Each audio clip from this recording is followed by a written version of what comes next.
Hello, everyone, and welcome to Blogging Theology. Today, I am delighted to talk again to Aria Nakissa. You're most welcome, sir.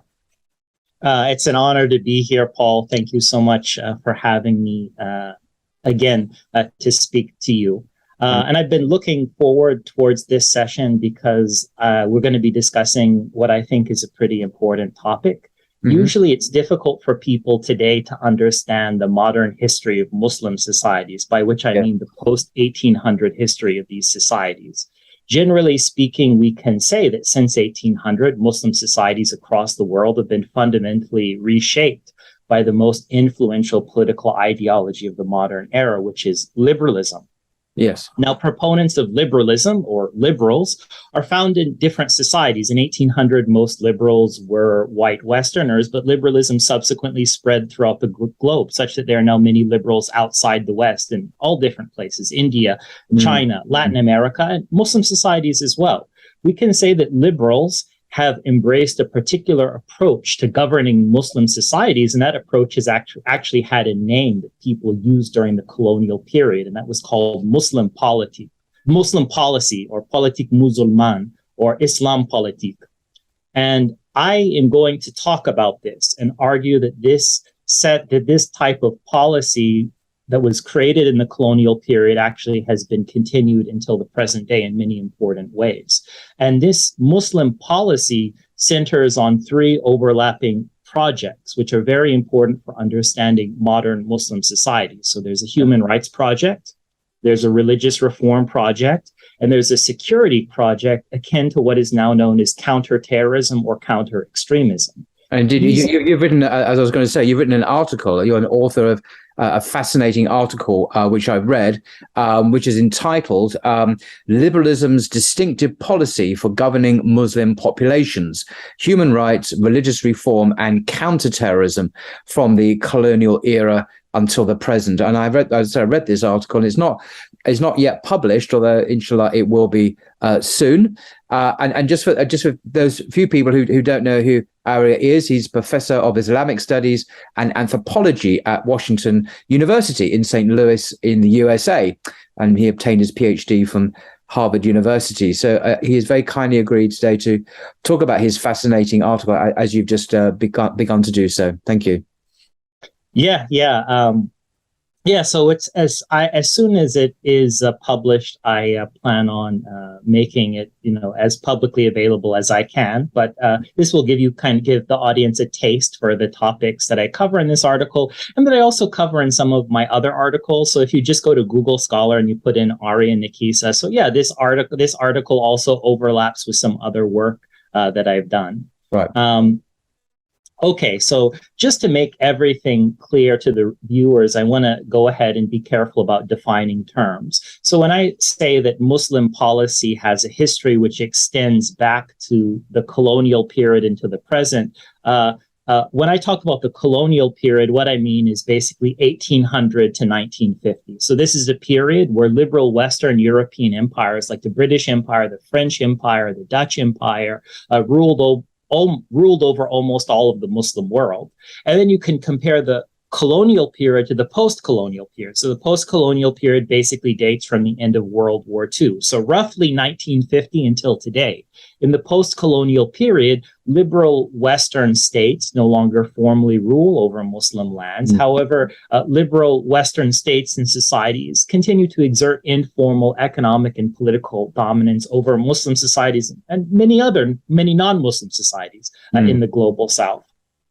And in this post-colonial period, this post-1950 period, when we talk about liberals, not all of these liberals are in Western societies. There are many liberals who exist in Muslim societies, and liberals in Western societies and liberals in Muslim societies cooperate to implement certain policies for governing Muslim populations in their countries. So to recapitulate, what I'm going to do today is to provide viewers with a conceptual framework for understanding Muslim history in the modern era, from the colonial period to the post-colonial period. And the guiding idea in this framework is that over the modern era, liberals have used a specific policy to govern Muslims across the world, It's traditionally known as Muslim policy, and that this Muslim policy involves three overlapping projects: a human rights project, a religious reform project, and a counter-terrorism project. And by the way, Paul, you're extremely polite as a host. Whenever you want to jump in and interject or ask a question, please feel free. You're very generous. I'm quite anxious at some point to hear your definition of what a liberal is, or what liberalism is. I'm aware that it comes in different shades, different flavors. It's not just a single homogenous ideology. So in what sense do you mean liberal and liberalism when it comes to West? Because it might strike some people as odd to use that term when describing the British Empire, for example. It doesn't strike one obviously as being liberal, although I understand, having read your article, what you mean. But could you just of a few words on that in due course, please? Yeah, that's actually a great place to start. So let me try and give a little bit of a more precise definition of liberalism. Although I can start by saying, when I talk about liberalism, what I mean is people who are self-defined liberals, who said, we are liberals and these are our policies. We are liberal states. So for instance, they might say, we're British or we're Dutch and we're French and we support liberal principles and this is how we govern. What I'm trying to do is take the policies that are generated by self-identified liberals and kind of look at the underlying political ideology. But I can be a little bit more specific. So liberalism is a political ideology, obviously with some measure of complexity, which began to crystallize in the 18th century. One of the most important concepts in liberalism is that of human rights. According to this concept, all humans are entitled to certain basic rights, which are defined largely in relationship to fundamental liberal ideals. Among the most important of these liberal ideals are individual liberty, equality, and mildness or humaneness in legal punishment. So during the 19th century, for instance, liberals championed human rights not only within Western countries, but also abroad. So their efforts contributed to legislation which abolished slavery across the globe. That's kind of like a early human rights initiative. They also championed legislation with the aim of protecting women across the globe, including non-European women. So they go to the Indian subcontinent and said, for instance, we need to abolish child marriage. We need to abolish widow burning or sati. They also were very concerned with securing religious freedoms for minorities, although religious freedom was understood in a particular way, and they prioritized freedom for Christian religious minorities across the globe. So they would go ahead and go to the Ottoman Empire, to China and Japan, and say, you need to go ahead and grant these Christian religious minorities a type of individual freedom. Since the 18th century, most liberals have treated the relevant human rights standards as dynamic and constantly shifting. So they've believed that there are constant advances in human rights, and they've referred to these oftentimes, especially in the 18th and the 19th century, as a type of moral progress. So on this view, existing laws and norms should be constantly reformed such that they better embody liberal ideas. And through these reforms, individuals should be granted ever greater liberty and equality. It is also held that legal violence should be made ever more mild and humane. So let's end torture. Let's restrict corporal punishment. Laws and norms are seen as consistent with human rights insofar as they maximize liberal ideals in the present. However, it is understood that further reforms are inevitable and desirable. Laws and norms which fall short of these shifting liberal ideas are seen as violating human rights. So it's not like in the 1800s or the 1900s, they said, okay, now we have all the human rights, it's over. The idea is that you're constantly going to be in the process of generating new rights to new types of freedom, whether it's for children or women or abolishing slavery or abolishing serfdom, constantly attacking new limitations on equality through eliminating various forms of discrimination, gender, race, sexuality, and so on. So this is this gradual realization, restructuring of society, such that it better accords with these liberal ideals. This is kind of moral progress. Yeah. Just to get the historical events that were seminal for this development, as you're describing it. So would the French Revolution in 1789, for example, be a catalyst for this, with the slogans of liberty, equality, fraternity? And then we have in the 19th century people like J.S. Mill in England, or the great theorist he wrote On Liberty, the famous book. We have Jeremy Bentham, the the founder or the main name associated with utilitarianism and so on. These are some of the William Wilberforce, another Englishman, of course, in Britain, was for years in the wilderness trying to abolish slavery, but eventually Parliament at the end of his life decided to embrace this cause. And indeed, during the British Empire, slavery was abolished everywhere and enforced by the Royal Navy, I think, at one point in places like India. Yeah, those are some good classical names. And one could also add, so they're the British names, they're the French names like, Alexis de Tocqueville or Condorcet and, or Napoleon, who went around spreading liberal ideals across the European continent and actually invaded Egypt with the ideal of spreading liberal ideals to Egypt as well. So yeah, you have these British, these French figures. You also have Dutch and German figures as well. So, and of course you have the American Revolution. Yeah, so those are some really great kind of paradigmatic examples of liberal discourse that you've mentioned. Okay, thanks for that. Sorry to interrupt. No problem. It's good. Sometimes I assume that people, sometimes it can be really helpful to jog the memories of the audience or just to give them some specific examples so things don't become abstract. Okay. So liberals criticize human rights violations, whether or not they are justified with reference to religion. Nevertheless, liberals often attack pre-modern religious traditions with special force as they endorse numerous human rights violations. And this is true of all pre-modern religious traditions, including Islam. And by the way, when I use the term human rights violations, I know that this sounds very scandalous from a liberal perspective. Of course,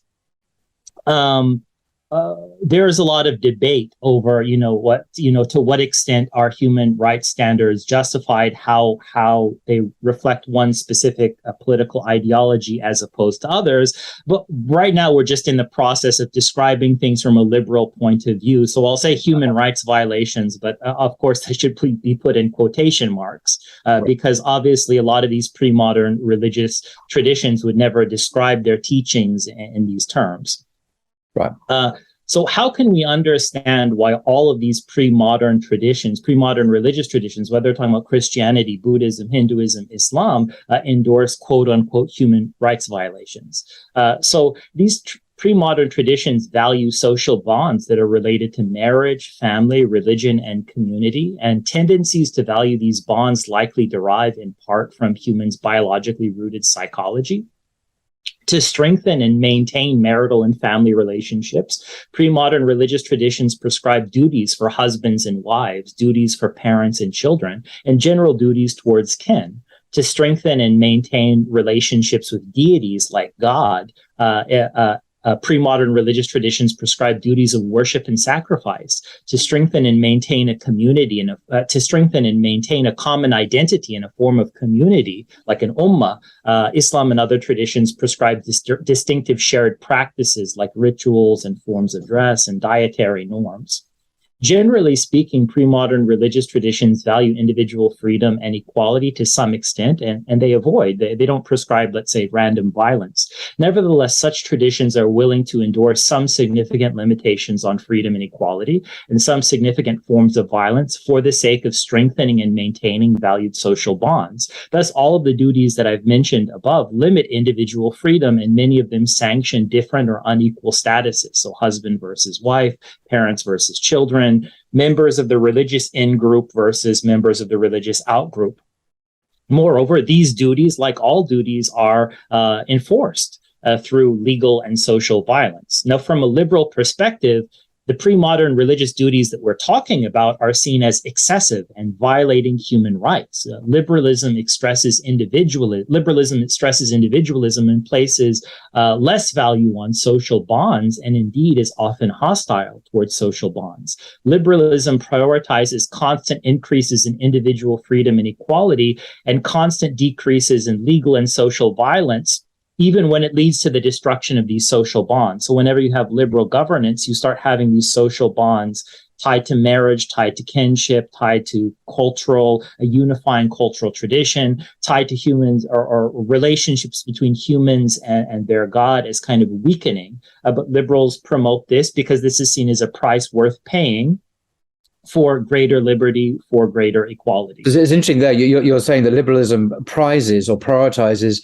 individual liberty and equality at the expense of social cohesion. Yes. It's been noted for a long time that a preeminent emphasis on individualism leads to the breakdown of the family and the social order because, for obvious reasons, people are motivated by their own individual agendas rather than concern for the collective, for the whole of society. So it's interesting that they're willing to sacrifice the social order and the altar of individual freedom. It seems quite an unbalanced perspective. Yeah, that's certainly the view of these pre-modern, that people who are proponents of these pre-modern religious traditions have held, that they've traditionally held, and some of them still hold into the modern period. So none of these people and none of these traditions will say, oh, individual liberty has no value.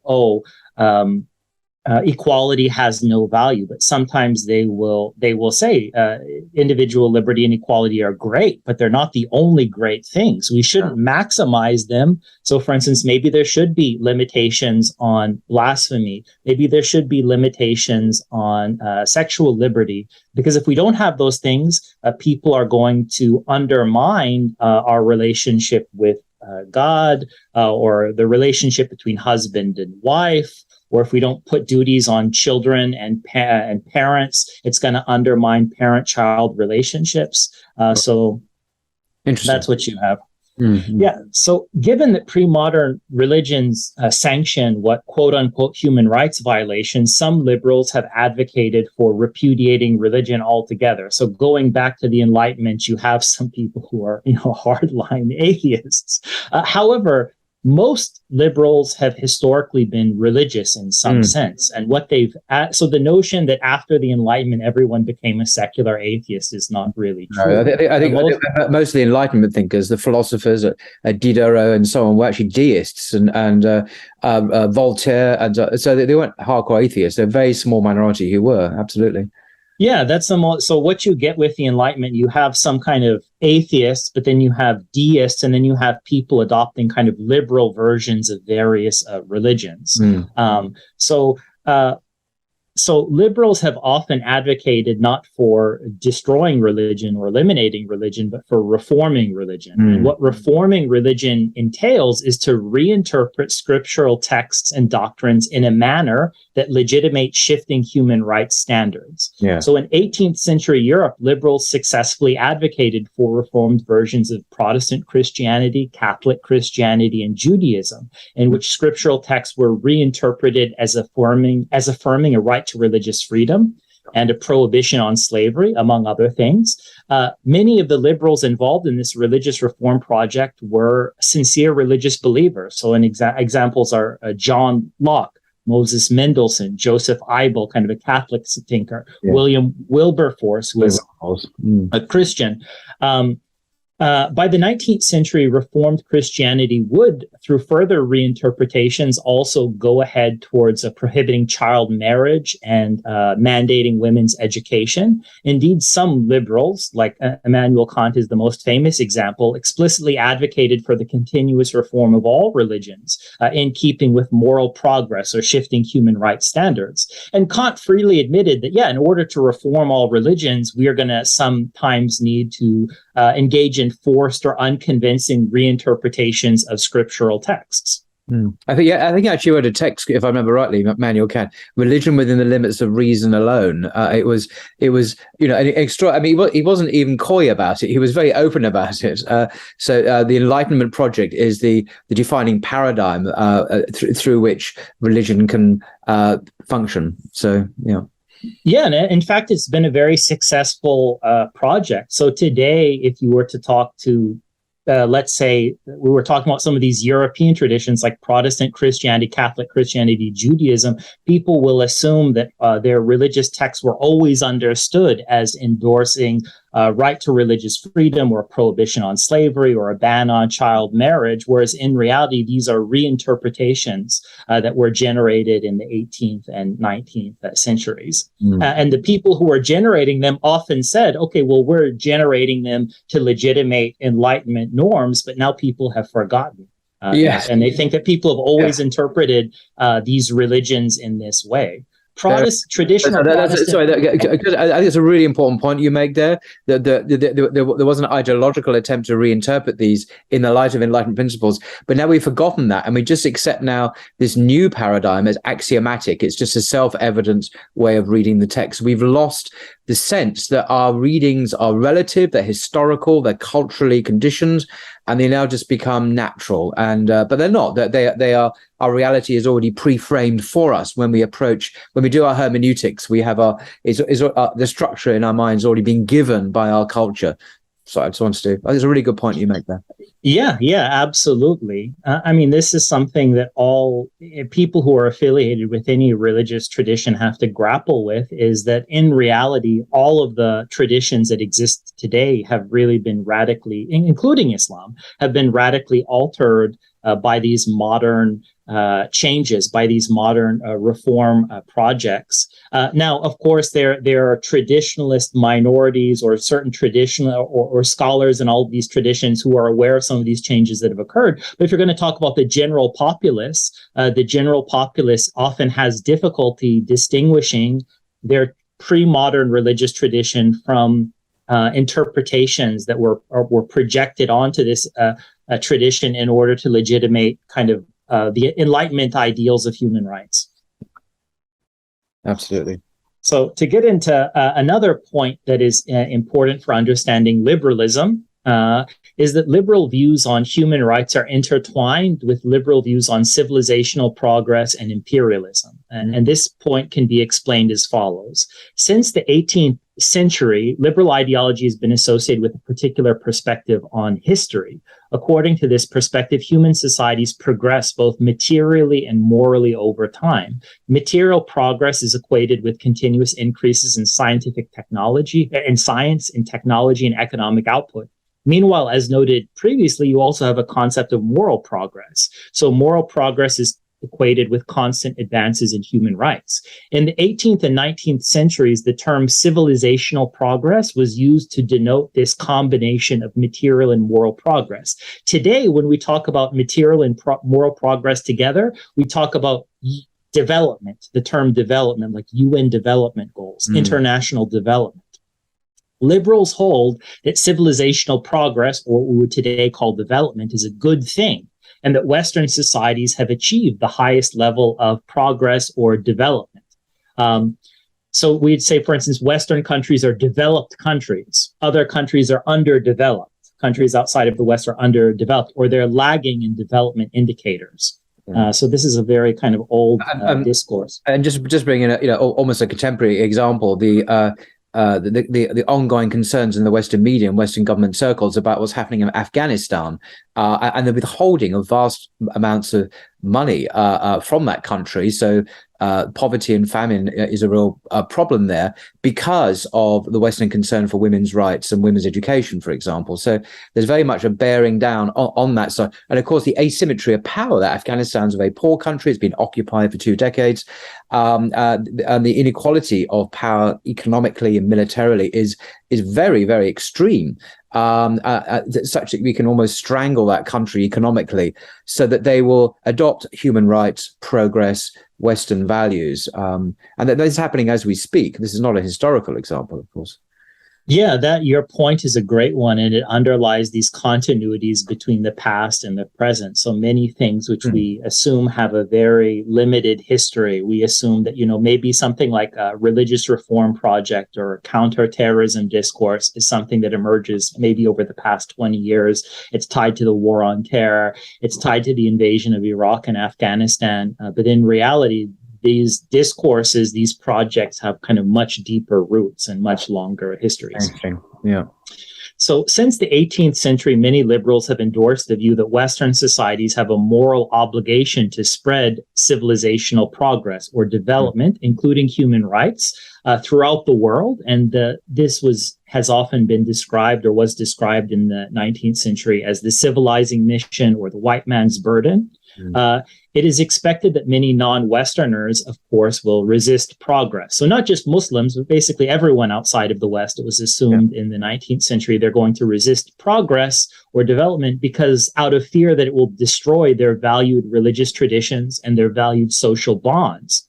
Given this situation, imperialism, so rule by an empire, becomes a necessary tool for spreading progress. More specifically, the liberal idea, is that Westerners must establish authoritarian political control over non-Western lands, and they must use this control to efficiently transplant new technologies and economic institutions and to compel non-Westerners to embrace progress. So think about the project in Iraq or Afghanistan, although on a much broader scale, so continuing across the entire globe, in Hindu lands and Buddhist lands, over a very long period. This is what we're talking about when we are talking about the role of imperialism, or kind of liberal justification for imperialism as a necessary tool for spreading development in human rights.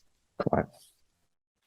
Between the late 18th and mid 20th centuries, liberal or liberally inclined Western states established vast empires, justifying their actions as a means of spreading progress. So spreading civilizational progress, the civilizing mission. These empires encompassed almost all regions with large Muslim populations. So the British Empire encompassed the Indian subcontinent, along with many parts of the Middle East and sub-Saharan Africa. The French Empire encompassed North and West Africa. The Dutch Empire encompassed Indonesia. The quasi-Western Russian Empire encompassed the Caucasus and Central Asia. And in the process of invading and subjugating these lands, these liberal empires inflicted millions of deaths on Muslim populations. So sometimes when we think about liberalism, if someone says liberal authoritarian rule under an empire or liberal genocide, people will say, oh, no, there can't be authoritarian rule. It conflicts with liberalism. There can't be genocide. It conflicts with liberalism. But in fact, liberalism, as applied to the majority of the globe, historically has involved authoritarianism or dictatorship.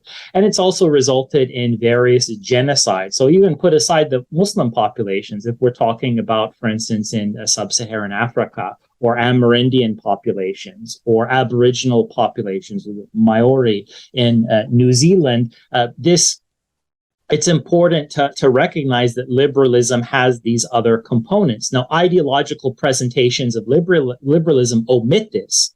They omit But it is not just a question of the presentations. It's not the case that liberalism at home, so to speak, so in England or the United States, is a different animal from liberalism in its imperial outreach in those areas that you mentioned in the world. Because our experience of liberalism in England, we think of J.S. Mill and so on, it's all very, very civilized, like it is in the States, or maybe in France. But when we're talking about imperialism, we're talking about an ideology that's weaponized through colonialism, and then you get the after the effects, the consequences that you outline. But just for the record, what genocides are you referring to that are explicitly linked to this liberal agenda, do you think? Okay, so if we're talking about, when we're talking about, one example would be Amerindian populations. One example would be Aborigines in Australia.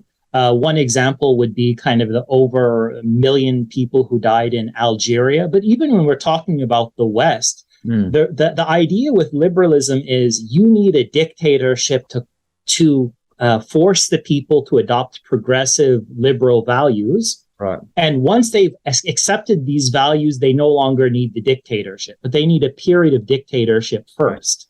So if you're talking about the French Revolution, there is a period where you have people in France saying no. You have significant portions of the population saying no, and they are killed off. Yeah. And one of the reasons why the Napoleonic Wars kill 3 to 7 million people is it's to spread liberal ideals across the European continent, precisely because many Europeans are saying we're not on board with this. And even when we talk about liberal rule within Western countries, there are so for instance, in the United States, when we talk about the landmass of the United States, so it's liberal rules for white populations, which are seen as sufficiently advanced, as kind of signing on to the liberal project. But if you're Amerindian, if you are African American, you're treated very differently. That's when kind of authoritarian rule becomes necessary. So liberalism always tailors governance to different populations. So, for instance, if you are a segment of the population which has adopted liberalism voluntarily, okay, we don't need to use the stick to force you to adopt liberal values. But if you say no, whether you're a European population or a non-European population, then some type of violence or authoritarian violence is necessary to get you on board. And we see this obviously, but I don't want to anticipate anything you might say. We see this in France, ongoing situation where liberal values coming from the French Revolution, in a particular form of laïcité, secularism, are very much forced on Muslims. And if they don't like it, then there are serious consequences for them in terms of deportation, a loss of jobs, and even imprisonment. And this is an ongoing reality as we speak in the French Republic. Yeah, so as we'll see, going back to the colonial period, there were in the early 19th century, there were kind of these minority Muslim populations, communities in Europe. There weren't many of them, but they were seen as minorities that should be treated in an authoritarian fashion. And across Europe, you see different rules for ruling different groups. So, for instance, whites who have signed on to liberalism are treated in one way. Muslim populations are treated in a different way. Although I'll even say that with respect to whites, white Christians, if they resist the liberalizing project, they will also be similar security measures can be used to target them. So they will be labeled as domestic terrorists or extremists. Now, I'm not saying I know some of this stuff is tied to, Donald Trump or whatever. I'm not in any way supportive of this type of movement. However, it is a fact that liberal governments, where they see any kind of non-liberal movement, will, especially inspired by a religion in any way, Christianity, Islam, Hinduism, whatever, will start targeting that group to make sure that it continues to adopt these shifting liberal norms. And especially what you're saying here is true in America. It's true in Britain with the Prevent program, which disproportionately affects Muslims, and where traditional Orthodox Muslim views are problematized, that they're seen as issues for the state. In France, even more extreme there. And it seems to be a common pattern in the West that these minorities are problematized unless they accept the zeitgeist, the liberal secular ideology. Yes, that's a great point. So we will, and I'll continue to add in some more details as we go along, because that's a point that needs to be developed. And later on, we'll talk more about the modern period, especially in Europe. Okay. One thing that I wanted to talk about, even in the colonial period, though, is the important role that NGOs or non-governmental organizations have historically played in liberal governance. So NGOs are private organizations concerned with the betterment of society. In the 19th century, NGOs run by Western Christian missionaries worked alongside the empires to bring progress or development to non-Western peoples. So they did things like build churches, schools, printing houses, hospitals, centers for vocational training. And through these NGOs, through these institutions, the NGOs propagated a liberal Reformed Christianity, which was defined by its respect for human rights. They also waged continual campaigns against human rights violations, which they associated with non-Christian groups. So they would say, okay, so in the 19th century, you have Muslims, Hindus, and Buddhists. And the way that they understand their traditions in the 19th century is as endorsing restrictions on religious freedom, endorsing slavery or a caste system, endorsing polygamy or concubinage, endorsing minor marriage. So right now, if you were to say something like, 19th century Buddhists were on board with, slavery and restrictions on religious freedom or polygamy, many people would be shocked because they're only familiar with the Reformed Buddhism. But in the 19th century, in reality, you have these features are characteristic of Islam, Islam, Hinduism, Buddhism, just as most of them had previously been characteristic of Judaism and Christianity in their pre-Reformed form.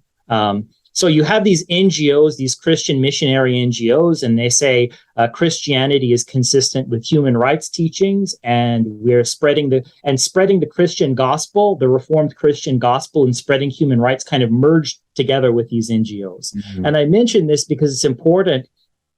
Current secular NGOs actually descend from these Christian missionary NGOs. In what way do they descend? Obviously, the Christian ones are Christian and the current ones are secular. So in what sense is there a kind of etiology or genealogy? So aside from just organizational issues, the Christian missionaries that you get in the 19th century are deeply concerned with development projects and human rights projects. Right. Now, someone might say, well, what does that have to do with Christianity? Well, in the 19th century, Christianity has been radically reformed such that it's basically a vector for human rights ideas. It's basically a Christian justification for human rights ideas. So people start believing that spreading religious freedom across the world, banning minor marriage across the world, abolishing blasphemy laws across the world is the essence of Christianity.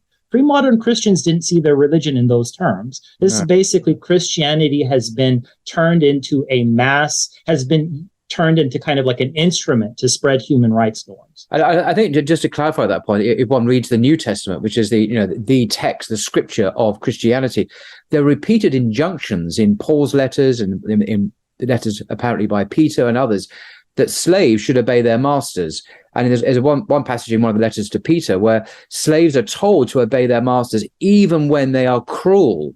So the idea is that a good Christian who is a slave will willingly obey their owners, their masters, even when they're brutal towards them. And this is seen as a divine command, if you accept that, of course, as scripture. So, and patriarchy is there in the New Testament as well, and so on. And there's no talk about blasphemy laws being abolished. Blasphemy is, in the Bible as a whole, is condemned and is a capital crime, actually, in many parts of the Bible.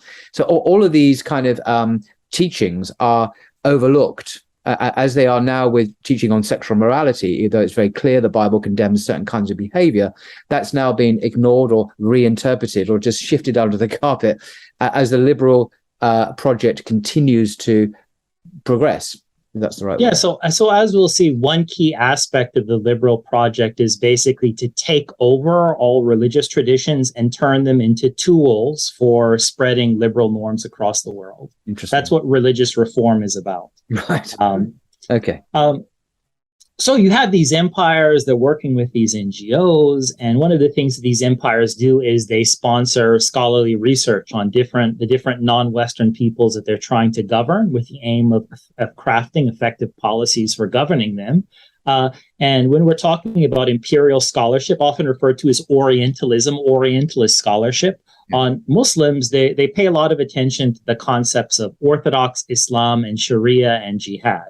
Right. And for them, they will say that, Orthodox Islam consists in the basic teachings of pre-modern Sunni Islam, that it places great emphasis on scriptural texts like the Quran and Hadith, that it interprets these texts in a relatively literalistic manner, that Orthodox Islam prescribes an expansive corpus of norms, which is known as the Sharia, and these norms regulate all these different aspects of human life, from worship to diet to dress to family life to commercial transactions, criminal punishment, and more.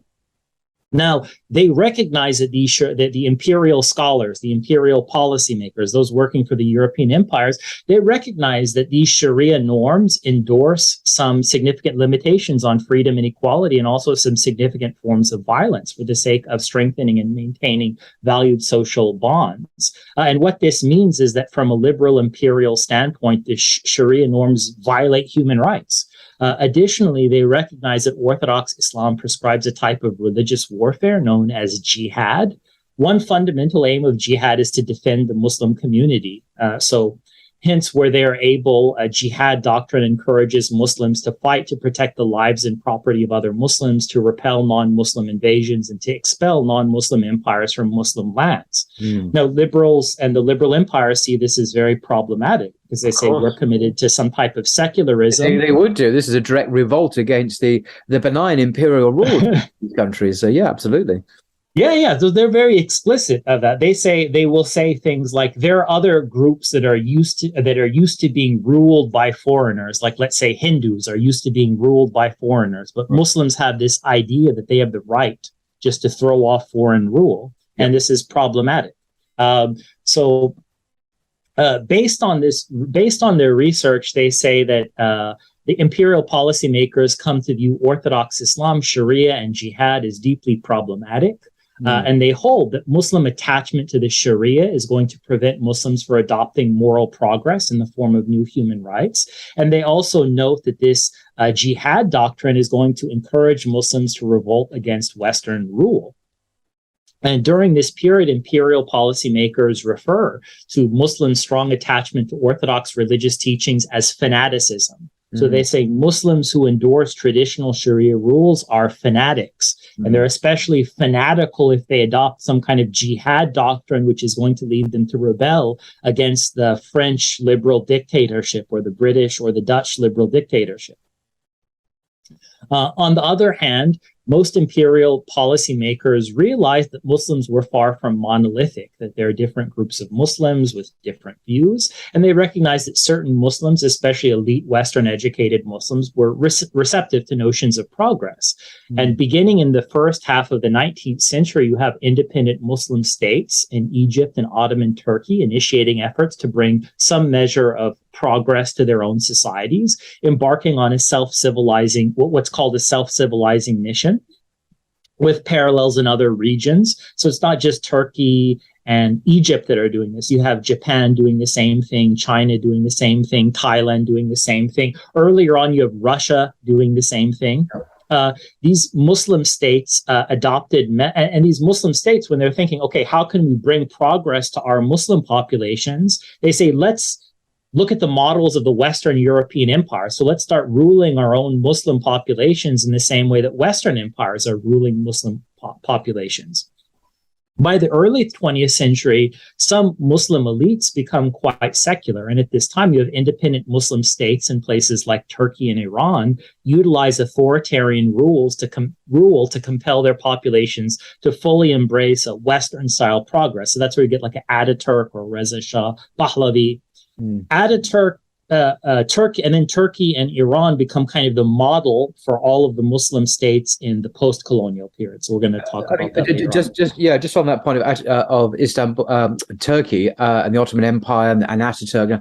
I've just come back from Turkey a couple of days ago, and I remember I was being driven through parts of the older parts of Istanbul, and we went past a building, and the driver said to me, "Do you know that was the place of the oldest factory in Istanbul, the first one ever to be built? It's obviously in the 19th century." And he said to me, "Do you know what they made there?" I said, "No, they made fezzes. These are the Ottoman hats that were quite distinctive of that time." And apparently, what happened was when Ataturk came to power in the 1920s. He actually banned Muslim men from wearing the fez, but he actually also told them to wear bowler hats, of all things. And bowler hats obviously have a rim. So I said to him, why on earth would Ataturk legislate that Muslim men wear bowler hats? I mean, I just don't get it. I mean, it's hardly, why? And of course, the reason is obvious, is because if you're praying as a Muslim in your fez, you can actually prostrate very easily. If you've got a bowler hat on, it's actually preventing you from doing sujood, from actually doing prostration. And it gets worse than that. So not only was there a direct attack on the ability of Muslims to pray by Ataturk's regime, that those ulama, those Muslim scholars who refused to conform to the law and wear bowler hats, were executed. They were literally hung on the gallows in Istanbul. And when I heard that, I was absolutely horrified. I thought, this is just authoritarian, secular, liberal regime. This is the worst form of tyranny imaginable, killing people for refusing to wear certain kinds of hats. of all things. But I actually went past the building that was the first factory in Istanbul that made these hats. That was closed down by Ataturk by active edict, and people who continued to wear them were literally exterminated. And ulama died. Distinguished ulama were actually executed by this. So I don't think it's a very vivid example of what you're talking about, I think. Yeah. So this is something that we are, because we'll go ahead and talk about these authoritarian policies. But for people who believe that Western rule involves freedom of speech or freedom of dress, for instance, this is historically incorrect. Most of the time, most people who have been under liberal rule over the past 200 years, so British, Dutch, French rule across the Muslim world, and indeed in non-Muslim lands, Hindu lands, Buddhist lands, Amerindian populations, have not. Liberalism for them is not associated with free speech, freedom to dress. It's associated with compelled acceptance of Western-style development ideas or notions of progress and human rights. I should also mention before we go further, so one of the other things that you have in the in the 19th century is in the later half of the 19th century, you also have large-scale Muslim religious reform efforts or movements begin to emerge across the globe. So these movements reinterpreted some portion of Islamic scriptural texts and doctrines in a manner which legitimated progress or human rights. And I should once again emphasize when I'm talking about progress or human rights is in quotation marks. Yes, indeed. Yeah. But the boldest of these Muslim reformers abandoned most Sharia norms and the doctrine of jihad, at least as they were traditionally understood. You also have other reformers opting for more limited changes. So some of the famous Muslim reform movements that we find between the late 19th century and the early 20th century are the Young Ottomans in Turkey, the Salafiyya movement centered in Egypt, the Aligarh movement in India, Jadidism in Central Asia, and the Qaum Muda in Southeast Asia. As we will see, the empires developed methods for governance that accounted for the fact that different Muslim groups had differing attitudes towards progress. So now I've kind of set the table, and now I'm going to talk about how the empires crafted a Muslim policy, which within this context centered on advancing three interrelated projects: the Human Rights Project, the Religious Reform Project, and the Security Project. So that being said, let's go ahead and talk about these. Let's start with the Human Rights Project and the Religious Reform Project. So recall that in the 18th century, liberals blended a project to promote human rights with a project of religious reform. Although this blending of projects was initiated within Europe, it soon shaped imperial rule outside of Europe. So thus, by the early 19th century, imperial policymakers were promoting human rights among Hindus in India, and policymakers were also promoting the reform of Hinduism to make it compatible with human rights. So they were saying, let's reinterpret all Hindu texts as banning minor marriage. Let's reinterpret all Hindu texts as not kind of endorsing the caste system, for instance. Then by the mid-19th century, imperial policymakers said, let's extend this to Muslims as well. We're going to reform their Islamic religion so that they also adopt human rights. They need to reinterpret their Islamic texts so that they are consistent with human rights.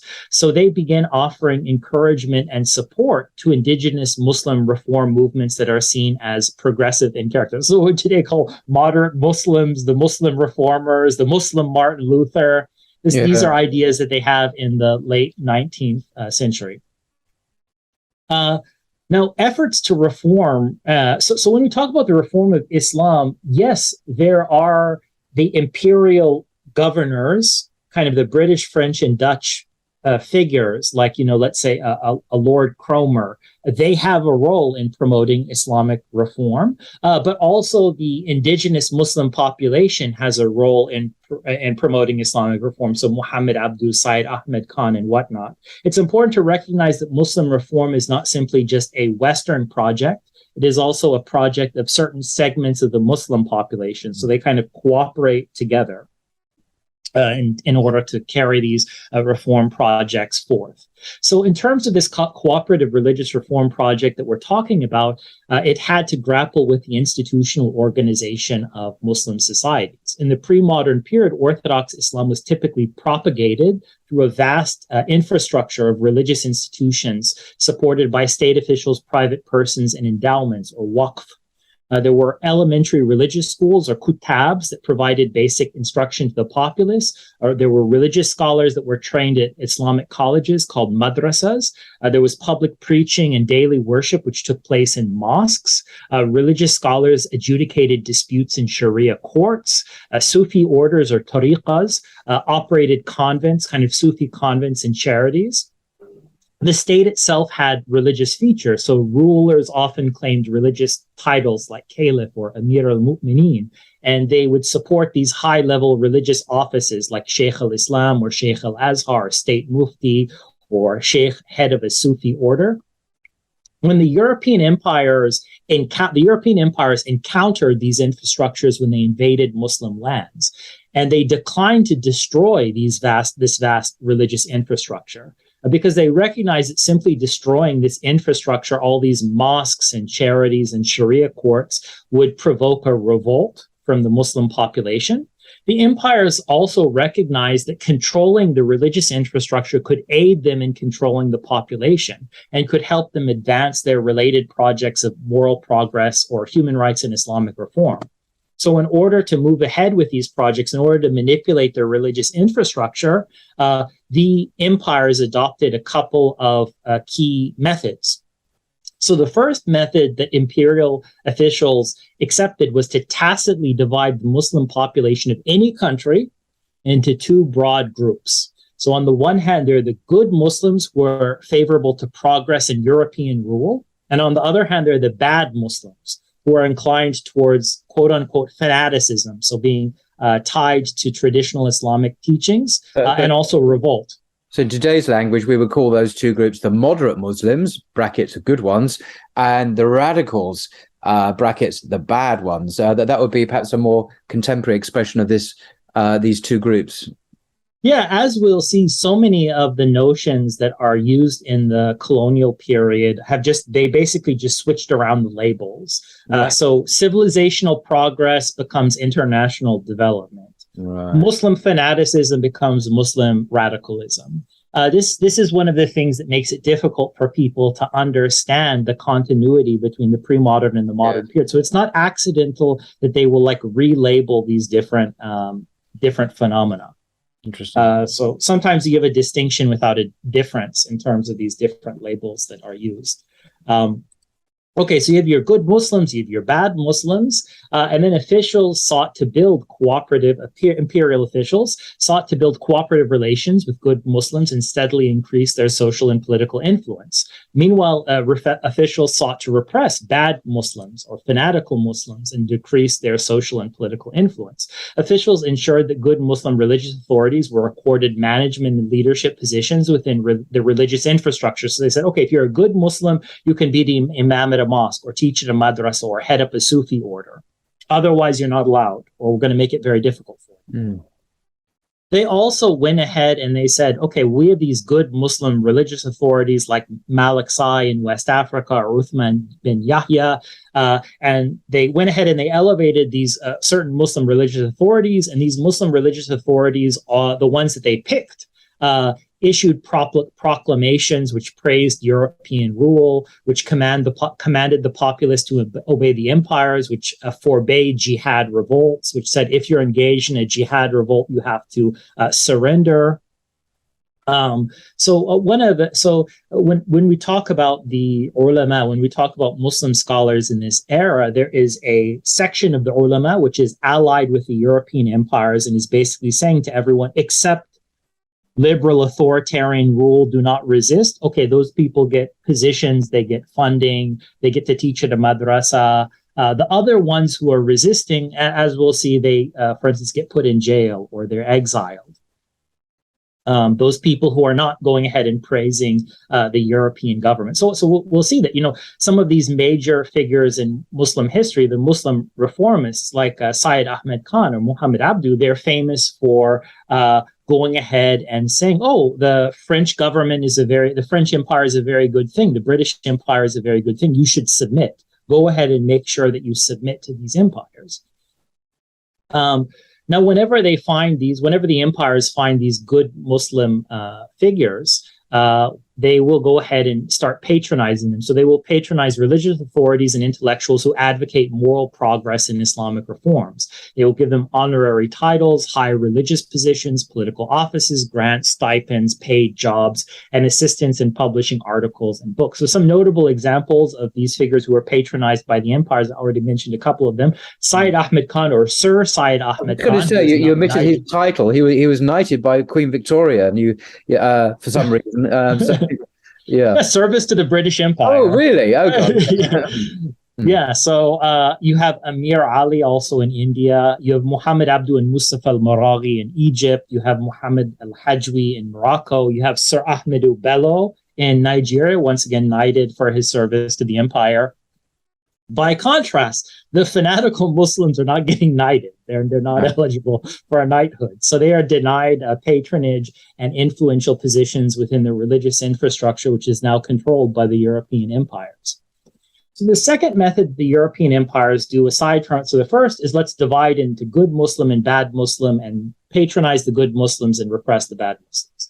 The second thing the empires do is they assume control of the Muslim courts and legal institutions, and they constantly alter Sharia-based laws, the Sharia-based laws that are applied in these courts in the name of moral progress or human rights. So what they do is they generate these systems of reformed Sharia law. So the British Empire generates what's known as Anglo-Mohammedan law, which is a hybrid of British liberal law and Sharia law. The French Empire generates droit musulman algérien. Forgive me, I can't pronounce French well. So it's a law that they generate in Algeria. The Dutch Empire produces a Adat-oriented hybrid system of Islamic law and liberal Dutch law. And in these legal systems that are generated by the imperial powers, a traditional Sharia law is partially maintained in the field of family matters, so marriage, divorce, custody, and inheritance. However, in almost all other areas, Sharia law is replaced by liberal laws, which are imported from Europe. And of course, this replacement, they won't say we're replacing or we're eliminating Sharia law. They will say, oh, no, we're just reinterpreting Sharia law. We have an interpretation of the Sharia that outside of the field of family law, none of the commercial provisions apply. None of the criminal provisions apply in the modern era. Maybe it's because they conflict with maslaha or something along these lines. So the third method that the empires use is to reform the Muslim population, get them to accept human rights, is they transform the Muslim educational sector. Now, in the pre-modern period, the Muslim educational sector was dominated by religious schooling. The empires promoted Western education for Muslims, especially the elites, with the aim of exposing them to Western forms of knowledge and ideas about progress. And it was expected that Muslims who were educated in this manner would gradually incorporate Western ideas about progress into their religious tradition, and that this would foster reformed Islam. The empires also established ordinary Western schools as well as hybrid institutions in the colonies. So the hybrid institutions that the Western empires created combined Western education with some measure of Arabic Islamic education. So imperial officials created some entirely new hybrid institutions. Famous examples are Muhammad Anglo-Oriental College in India, Gordon College in Sudan, Katsina College in Nigeria, and the French developed an entire system of colonial madrasas in North and West Africa. In other cases, the imperial officials didn't establish entirely new institutions of Islamic learning. Sometimes they simply tried to take over, with varying degrees of success, existing famous traditional madrasas. And they said, we're going to turn this traditional institution, which only teaches pre-modern Islamic, the pre-modern Islamic tradition, we're going to kind of restructure it such that it teaches pre-modern Islamic teachings, but also liberal teachings. So they said, we're going to do this with Al-Azhar We're going to do this with Az-Zaytuna. We're going to do this with Al-Qarawiyyin. And through these hybrid institutions, the empires recognized that if you had an institution that was, if you go ahead and take over Azhar or Al-Qarawiyyin, or if you establish institutions like Muhammad Anglo-Oriental College, you're going to have future Muslim intellectuals and even religious scholars studying there. They're going to absorb these notions of progress, and then they're going to integrate this into a reformed understanding of Islam. So they're going to become moderate Muslims. Indeed. Okay, so now we move on. So I've talked a little bit about how the empires advance the human rights project and the religious reform project. So once again, the summary there is they take over the educational institutions, they take over the legal institutions, and they create a reformed Islam which endorses human rights through reinterpretations of the tradition. Okay, there's also a security project element akin to what we would now call counterterrorism. So, as indicated previously, the European empires utilized authoritarian rule to control indigenous populations and compel them to accept progress. Authoritarian rule was typically justified with reference to a key liberal legal doctrine known as the state of exception or the state of emergency. This doctrine holds that the government is not bound by ordinary liberal laws, including human rights protections, when an extraordinary threat exists. So if there's a military invasion, if there's a natural disaster, if there's a pandemic, you can do things that you couldn't ordinarily do. So if there's a pandemic or a military invasion, you can restrict people's freedom of speech. You can restrict them from where they travel. You can do things like take people's property in a way that you couldn't do in other situations. So whenever you have a state of exception, the government is given maximal discretion to counter the threat which has popped up. For the European empires, indigenous populations were considered an extraordinary threat akin to a pandemic or a military invasion or a natural disaster. They said these indigenous populations don't want to be ruled by the European empires, and they're potentially going to revolt against us. And if they revolt, they're going to do things like attack European officials, they're going to attack settlers. And in fact, they had reason to believe that this would be the case. So throughout the global south, throughout the colonized lands, not only Muslim lands, you have these indigenous revolts. You have Amerindians revolting. You have sub-Saharan Africans revolting. You have Hindu Indians revolting. And these revolts that are present in the late 19th and early 20th century, like Sepoy Rebellion, you have these groups that are revolting, and they're making use of bombings, assassinations, robberies. And initially, the Europeans describe these revolts as revolts, but there's a bit of a terminological change that happens in the early 20th century. So by the early 20th century, Europeans commonly use the term terrorism to describe indigenous peoples who were revolting against the empires. Interesting, very interesting. So there's again an example of the change in the label on the tin, but the contents remaining the same concept is there. So this, because everyone's against terrorism. Terrorism is by definition bad, but of course it's used in highly political, highly controversial ways, basically to demonize people who are fighting against the oppressors. And we see this in other parts of, dare I say, in the occupied territories and so on in the Middle East at the moment, where Palestinians are routinely called terrorists in the Western media for resisting authoritarian military rule over them. Yeah, so this is basically, all of these groups, whether you're talking about, African National Congress, whether you're talking about, Hindu proponents of kind of Indian and Hindu proponents of Indian independence, all of these groups are referred to as terrorist groups when they're under this type of a colonial rule. So responding to this indigenous threat of revolts or quote unquote terrorism, the empires instituted special security measures, and these security measures were implemented through the military. So their soldiers, they use soldiers, intelligence organizations, military courts, and they said, okay, how are we going to rule over the indigenous people? We are going to use what they called counterinsurgency operations. So counterinsurgency operations in the colonial period resemble what we today call counterterrorism operations. So colonial security measures were fundamentally discriminatory. So when we're talking about this authoritarian system of security that's applied not only to Muslim people, but all of the colonized people, these security measures are fundamentally discriminatory. So they don't target just individuals, they target entire groups based on their racial, cultural, and religious traits. So such measures were applied to indigenous populations, but they excluded Europeans. So for instance, if they had restrictions on freedom of speech, they said, okay, Europeans have more free speech rights or right to privacy that the indigenous population. So the settlers have these rights, but not the indigenous population. Muslims were subject to the same authoritarian security measures as other indigenous groups, Hindus, Buddhists, Amerindians, and so forth. However, in the case of Muslims, such measures were somewhat unique in that they focused on intense forms of, or they involved an intense form of religious discrimination, which was informed by colonial concerns or imperial concerns over fanaticism and jihad rebellion. So some of the indigenous revolts that the Europeans had to deal with were more tribal or racial in character. But they said, okay, when it comes to the Muslims, what's really going to inspire them to revolt is their religion. So we need to pay special attention to religious matters. Yeah.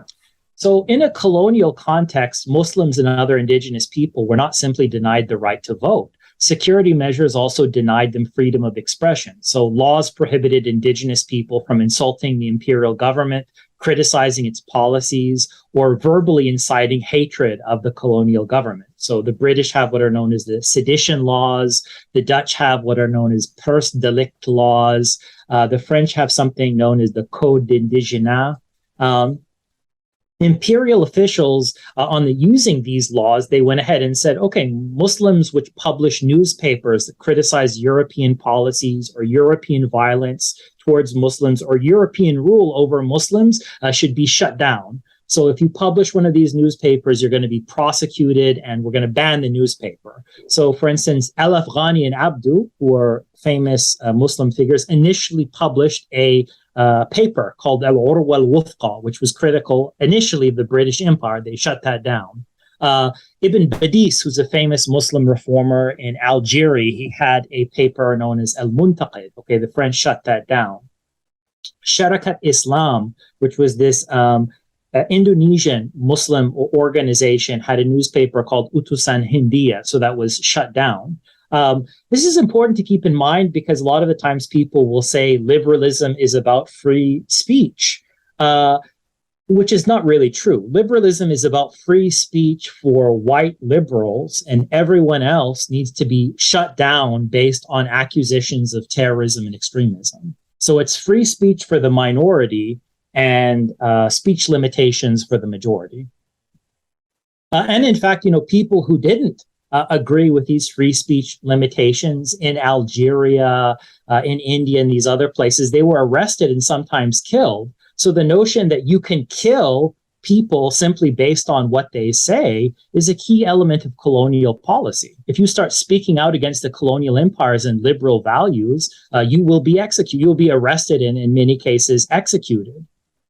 This is quite ironic that now you have all these self-identified liberals saying, how could you kill someone just on the basis of what they say? Whereas for 2 centuries, this is liberal policy in the Muslim world. Yeah, you should kill people for what they say if they promote extremist, fanatical ideas. Mm-hmm.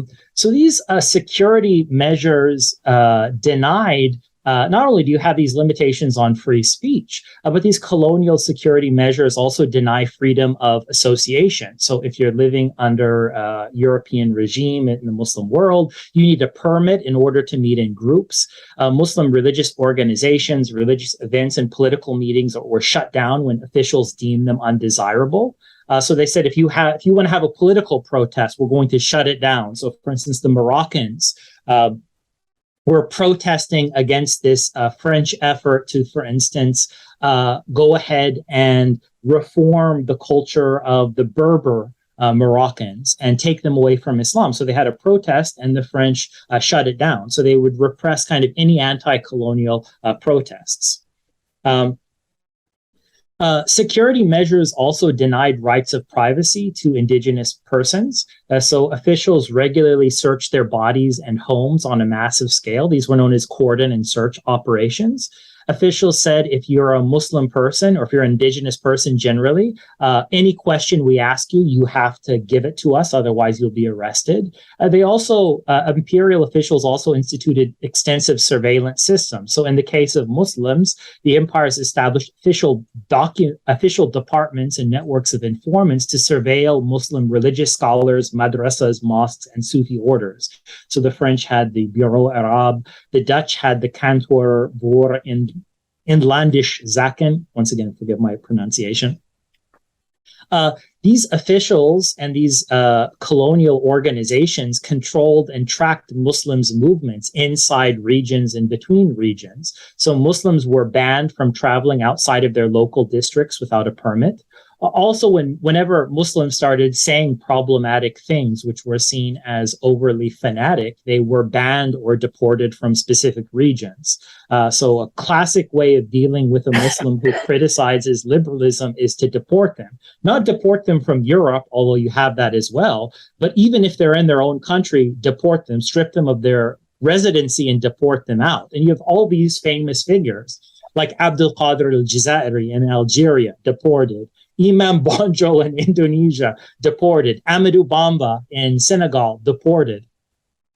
And they said when we kind of are going to start deporting people and also track their movements, track the movements of all the Muslims, they're especially concerned with controlling and tracking Muslims who are making Hajj. Because when they say when Muslims get together in Hajj, maybe they're going to share some anti-colonial ideas. So we need to go ahead and closely monitor who's going on Hajj and what people who come back from Hajj do. Interesting. Very interesting. Okay, so these security measures, so you have the deportations, also the security measures, which are characteristic of colonial rule, authorize officials to detain indigenous persons for lengthy periods without trial based on general suspicions or secret intelligence. And when these people are detained and tried, they are basically tried by military courts. So you have indigenous people, they're denied protections like juries, access to lawyers, rights of appeal, restrictions on the use of the death penalty. Also, the laws, these colonial laws say that when you detain someone, you are empowered to use violence with minimal justification and limited liability. So, for instance, if you're a colonial official and you start you arrest a Muslim on suspicions of fanaticism, you can administer corporal discipline. Also, there are no inquests for people who are killed during security operations. So they specifically say if you're a colonial official, like a British or French official, and you kill someone, we're not going to ask you to provide a justification or documentation on why you killed them. Just say, they were rebelling or they threatened me. So this is a way of giving colonial officials protection and empowering them to use violence without the threat of accountability. Yeah, also, during time, there's the famous case during the French-Algerian rule of the chief interrogator there, who had been accused of torturing and killing Algerian Muslims, of course, on behalf of the French state. It came out that he had authorization to torture from the highest levels of the French state, i.e. President Mitterrand himself, actually. That this was something that came out in the media. So it wasn't just some kind of rogue element in the security services like they claimed. It was authorized by the French state to keep, torture, explicit torture and killings of Muslims in Algeria on a massive scale. Yeah, so whenever there are especially when there are times of unrest, like the Algerian Revolution or the Indonesian Revolution, you have kind of the empires, these imperial officials start using mass torture in the form of beatings, electrocutions, rapes. And one of the other things they do is a lot of extrajudicial killing and disappearances. So if anyone is against the government, expresses opinion different from the government, so they say something which is critical of the French or the Dutch government, they get executed and there's no record. So sometimes when we think about extrajudicial killings or disappearances or torture, we say this has nothing to do with liberal rule, but that's because what people are taught in Western schools is a extremely incomplete version of liberal rule. Also, when people say, why do some Muslims have a critical perspective on liberalism? It's because they go ahead and delete out the authoritarian rule, the extrajudicial killings, all of this kind of stuff. And then they say, why don't Muslims praise this system that we want to institute? Indeed. In the first half of the 20th century, you also have an interesting phenomenon. So you have a small number of Muslim migrants from the colonies take up residence in Europe, partially because in the colonies, in Europe itself, in the metropole, there are some increased legal protections. However, these have limitations. So the Muslims who migrate to Europe, who migrate to, let's say, France or Britain, spend time in Europe in the early 20th century, they're immediately targeted with security measures modeled on those of the colonies. So the British and the French and the Dutch say, okay, even people within the Netherlands or within France or within Britain, we treat them differently in terms of security measures based on whether they are Muslim or white. So, for instance, if they are Muslim, they're going to be subject to mass surveillance, arbitrary arrest, searches and deportations, torture, and even extrajudicial killings, which ordinarily happens in the form of arresting some, let's say, Algerian or Indian and killing them in custody. And you even have cases where you will have, let's say, the French engage in a mass killing of Muslim protesters. So this is like a 1961 Paris massacre. Yeah. And they actually created also a special agency. The French created a special agency specialized in applying security measures to Muslim migrants, which was like Service de Surveillance et de Protection des Indigènes Nord-Africains. Once again, forgive my pronunciation. So when we're talking about these measures, these authoritarian measures, these security measures, these counterterrorism measures, these are measures that are applied inside the colonies and even outside the colonies to Muslim migrants who are in Europe. And they're applied most intensively to Muslims who are categorized as fanatics. Targeting fanatics was seen not only as good in the sense that it enhanced security, but it also had a more general social function. So it stigmatized and repressed orthodox Islamic forms of speech and practice, thereby encouraging Muslim populations to embrace a reformed Islam, more consistent with liberal values and human rights. Okay, so you don't want to be arrested, right? You don't want surveillance. You don't want to be disappeared. Become a moderate Muslim. That's a way to avoid that. Become a very vocal moderate Muslim. Don't wear a fez, wear your bowler hat. No problem. Yes. So that is kind of what I had to say about Muslim policy in the colonial period. And I can switch to, now I have some comments on Muslim policy in the post-colonial era. But before getting into those, stop for a moment and ask if you have anything that you'd like to comment on or say. No, I'm particularly interested in this transition from the colonial era to the post-colonial era, not just in terms of, because you see a strong continuity, having read your paper, you see a very strong continuity between the old world and the new world, the post-Second World War, post-colonial era. You see very strong continuities. And I'm fascinated by that, not just by the language. So you have fanatics are now called radicals, or counterinsurgency is now called counterterrorism. But you attribute the actions of NGOs being very similar to the actions of Christian missionary activity before.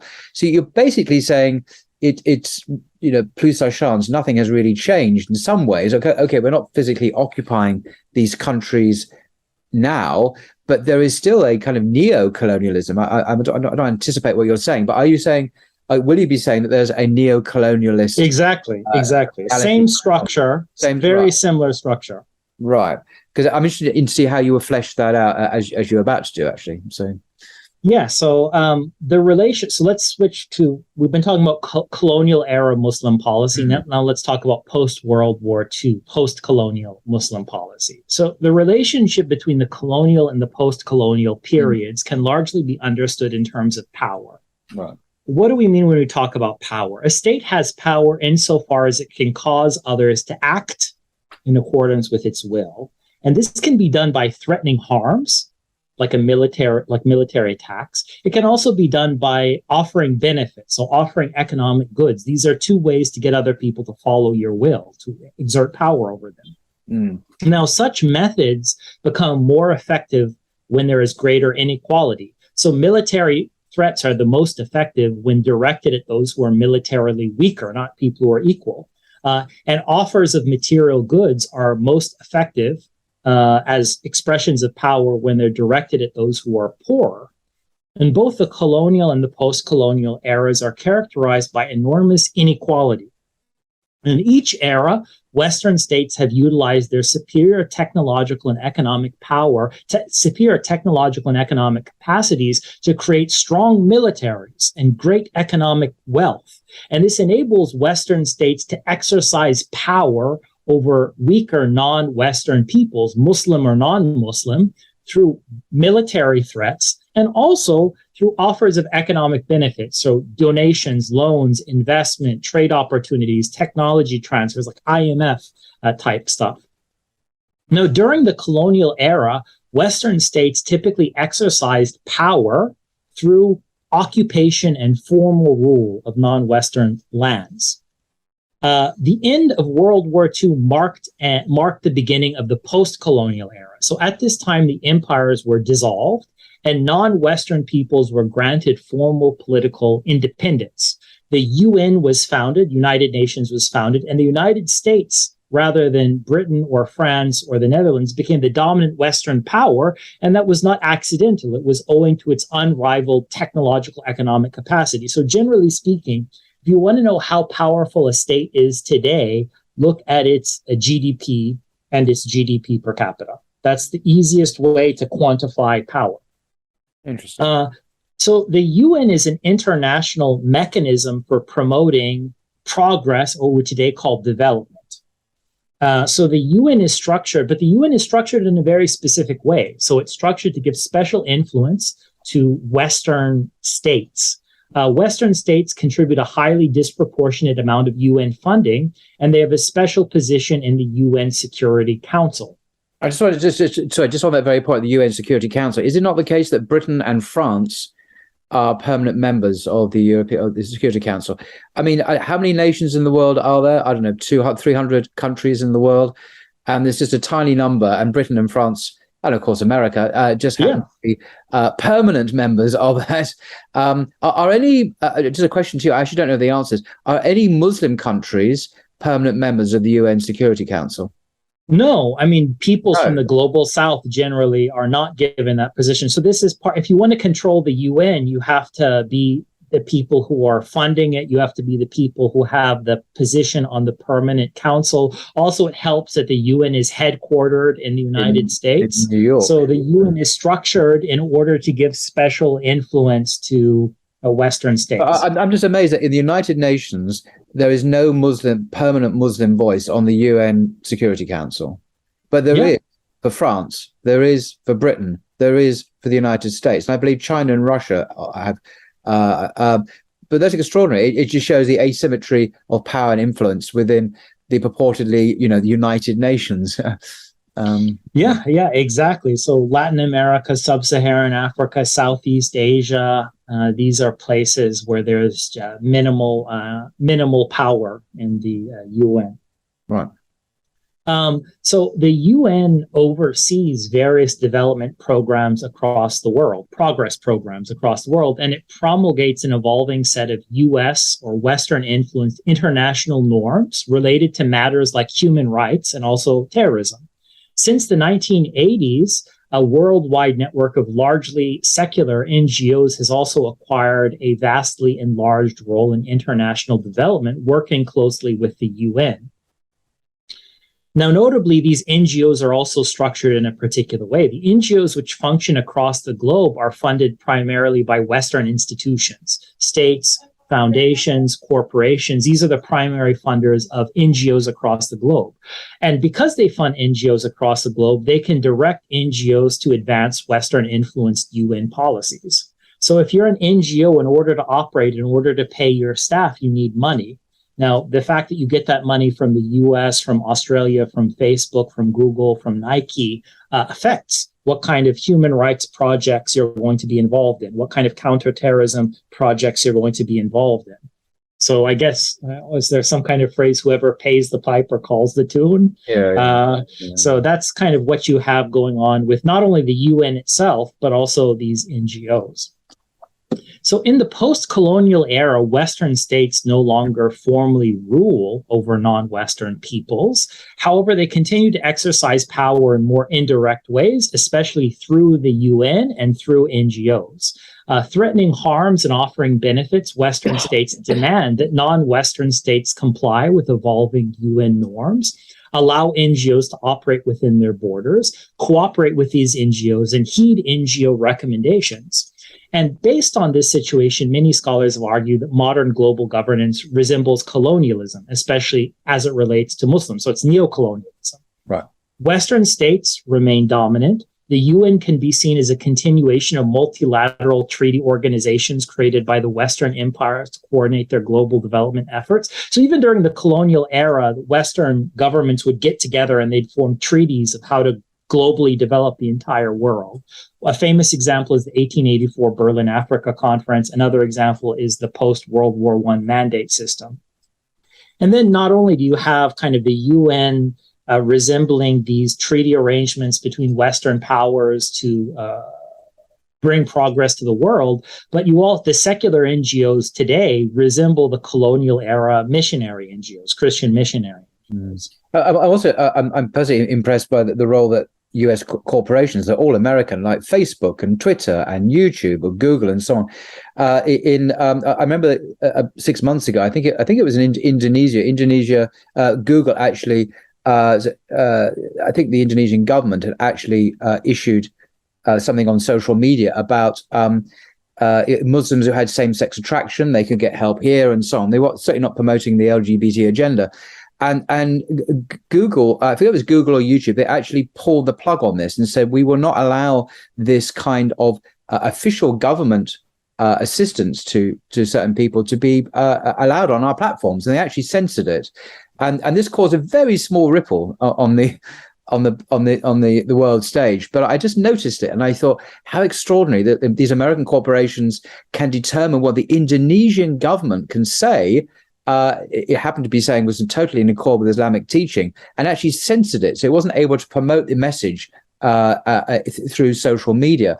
And I thought, how extraordinary that this has almost a planetary hegemony, that you really have to operate according to American corporate views, which are Western secular liberal views, if you want to succeed. I mean, it's just the asymmetry of power then between a US company and an Indonesian government actually being censored by this and not able to promote its policies.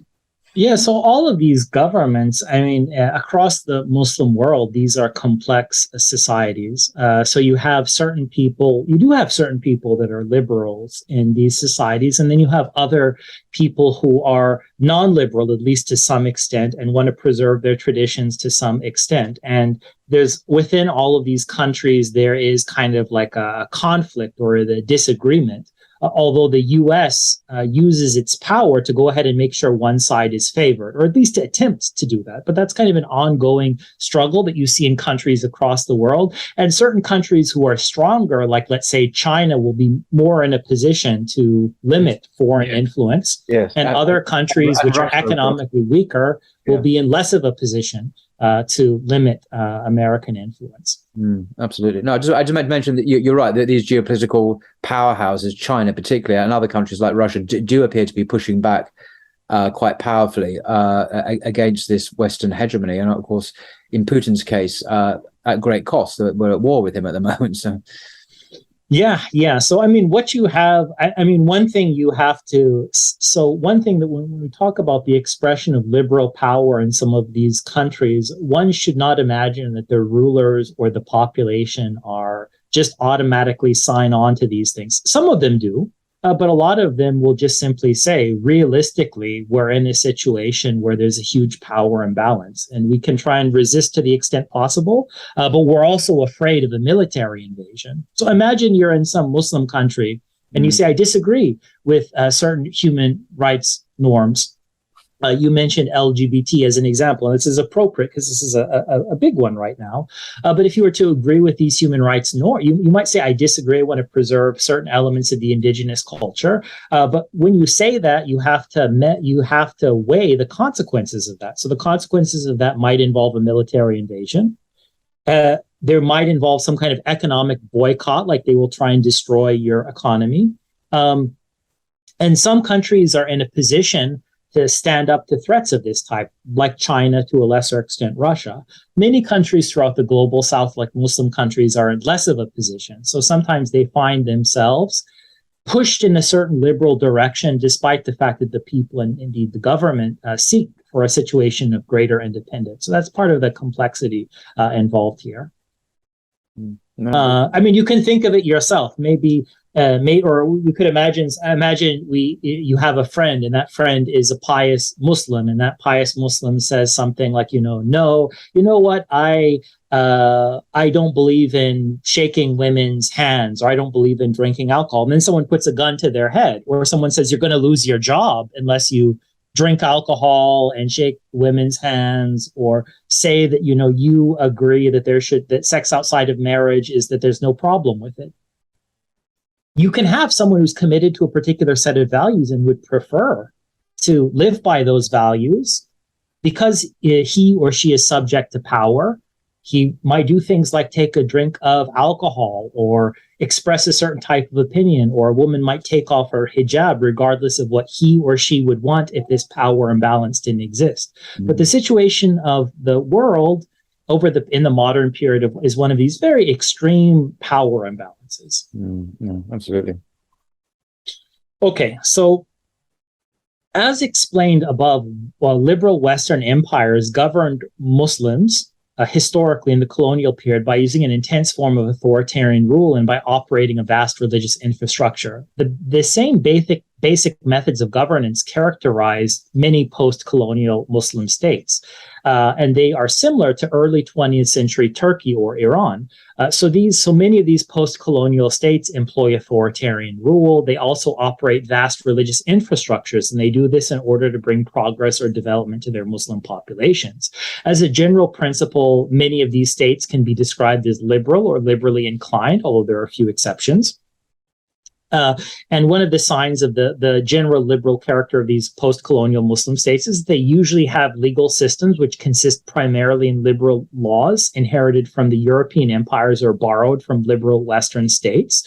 You may have Sharia norms, but they will be limited. They'll only be applied partially in the field of family laws. And you might have general Islamic values to some extent underlie certain restrictions on blasphemy or sex or drug use. Notably, since the 1960s, there has been significant Muslim migration to Western countries. By far, the largest immigrant populations are found in Western Europe, where colonizing countries have accepted immigrants from the lands they formerly colonized, often as workers. In the post-colonial era, you have a situation where liberal policymakers associated with the UN, Western states, and post-colonial Muslim states are tasked with governing Muslims. The methods they use resemble those characteristic of colonial Muslim policy, and this is not surprising given that post-colonial policymakers share many goals with colonial policymakers, and they also share many of their assumptions about Muslims. Perhaps the most important of these assumptions is that Muslims fall into two broad categories. So there are good Muslims who are receptive to human rights and accepting of existing political structures. There are also bad Muslims who are inclined towards fanaticism. However, over the past 2 decades, the traditional concept of Muslim fanaticism has been relabeled Muslim radicalism. So post-colonial policymakers seek to aid and patronize good Muslim and counter Muslims who are called fanatics or radicals. Yeah. I noticed, by the way, just in the media, so the liberal media, say in Britain, the Guardian newspaper, which I occasionally read, is a car-carrying liberal newspaper, but it still uses these kind of binary. The good Muslim is the moderate Muslim who supports feminism and LGBT and all this, and then the radical. It has the same. You get it in the Daily Mail, another much more conservative, apparently conservative newspaper. So it seems to be a common media theme to describe these two groups in that way, without much difference, even though The Guardian would be very much against Islamophobia. They would say this very proudly: we're against discrimination and prejudice, and we want Muslims to be happy, etc. But they still maintain this bifurcation when it comes to the Muslim world, just as you've said, and it has roots that go back even to the colonial era. So it's curious. It's very curious this is happening. But to decode this, to demystify it, which is what you're doing, is a very worthwhile exercise, I think. Yeah, and it's also tricky because individual countries will define what it means to be a Muslim radical in different ways, and these things will change over time. So in many Western European countries, to be a radical means rejecting, let's say, LGBT or engaging in veiling. But you'll have other countries use the term radical, let's say in a Muslim majority country. And for them, radicalism, you're not a radical simply by having a veil or rejecting LGBT. In certain countries, for instance, you could be in the Gulf and say Sharia should apply in the family law, and that wouldn't be considered radical. But in certain other countries, it would be considered radical. Right. So because these terms are constantly shifting, and because they are because they're interpreted in different countries in different ways, they can be hard to keep track of, and they're always subject to this politicization. I mean, I think what you find across, and a place like China, you could be a radical simply for looking at Quran apps or not eating pork or not drinking. So radicalism, the question of radicalism, I think a lot of people, including the overwhelming majority of Muslims, could agree, don't blow up a McDonald's to express your religious views. But really, discourse on radicalism is not really concerned with, in most cases, in the overwhelming majority of cases, with formally joining a terrorist group or anything of that type. It's ordinarily concerned with questions about integrating into a national culture that is associated with a national government, and different governments have different priorities. Okay, so when we talk about post-colonial projects to promote human rights and religious reform, what do they look like? So during the colonial era, the empires directly instituted laws to advance the cause of human rights, i.e. moral progress in Muslim lands. Today, the UN plays a larger role in this process. The UN has promulgated a constant stream of new human rights laws. They're always evolving. They begin with the 1948 Universal Declaration of Human Rights, and they continue on with later conventions, like 1966 International Covenant on Civil and Political Rights, 1979 Convention on the Elimination of All Forms of Discrimination Against Women, 1989 Convention on the Rights of the Child. Muslim states they're pressured to gradually adjust their constitutions and legal codes to incorporate UN human rights legislation. Encouragement from Western states and NGO activism help push this process forward. And this NGO activism takes many different forms, including documenting human rights violations, waging media campaigns, using print publications and social media, organizing human rights protests, providing lawyers to victims of human rights violations, challenging laws that violate human rights in courts, and advocating for legal changes like decriminalization of blasphemy or extramarital sex. I mean, NGOs are like paid political activists, and kind of Western countries, when Western countries say we want NGOs across the world, what they mean is we want paid political activists that we can influence across the world. Which is one of the reasons why you see that countries which are more powerful, like China and Russia, they'll start expelling the NGOs because they don't want foreign political activists in the country.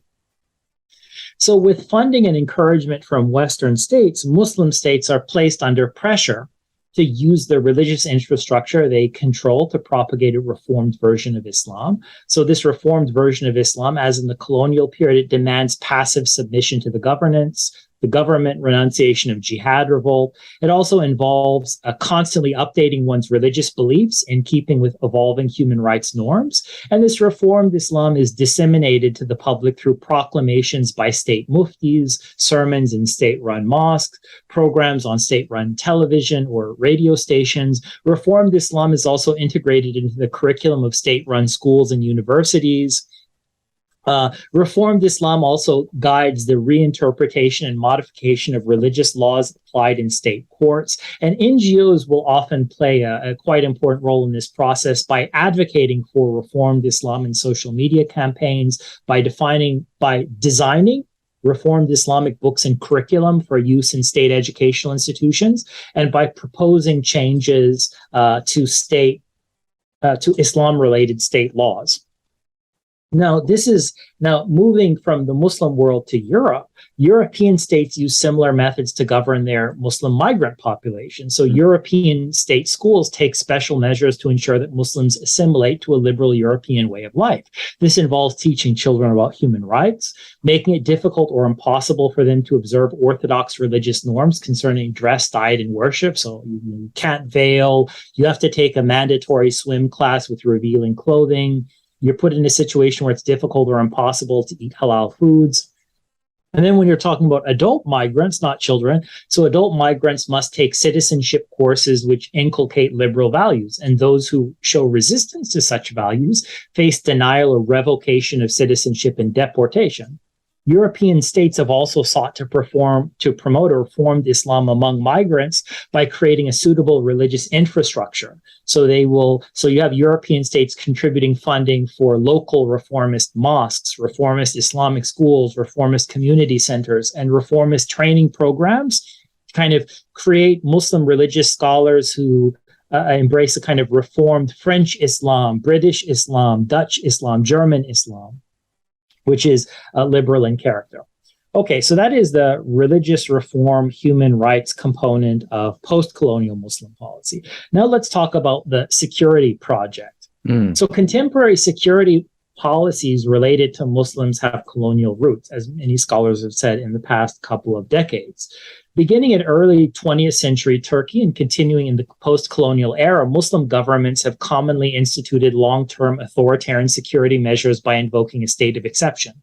Muslim governments' legislation concerning the state of exception is modeled on or directly inherited from legislation instituted by the European empires. So like the empires, you have, since World War II, various Muslim governments in Egypt, Pakistan, and so forth, justifying a state of exception with reference to an extraordinary threat from their Muslim populations, especially those deemed to be fanatics or radicals.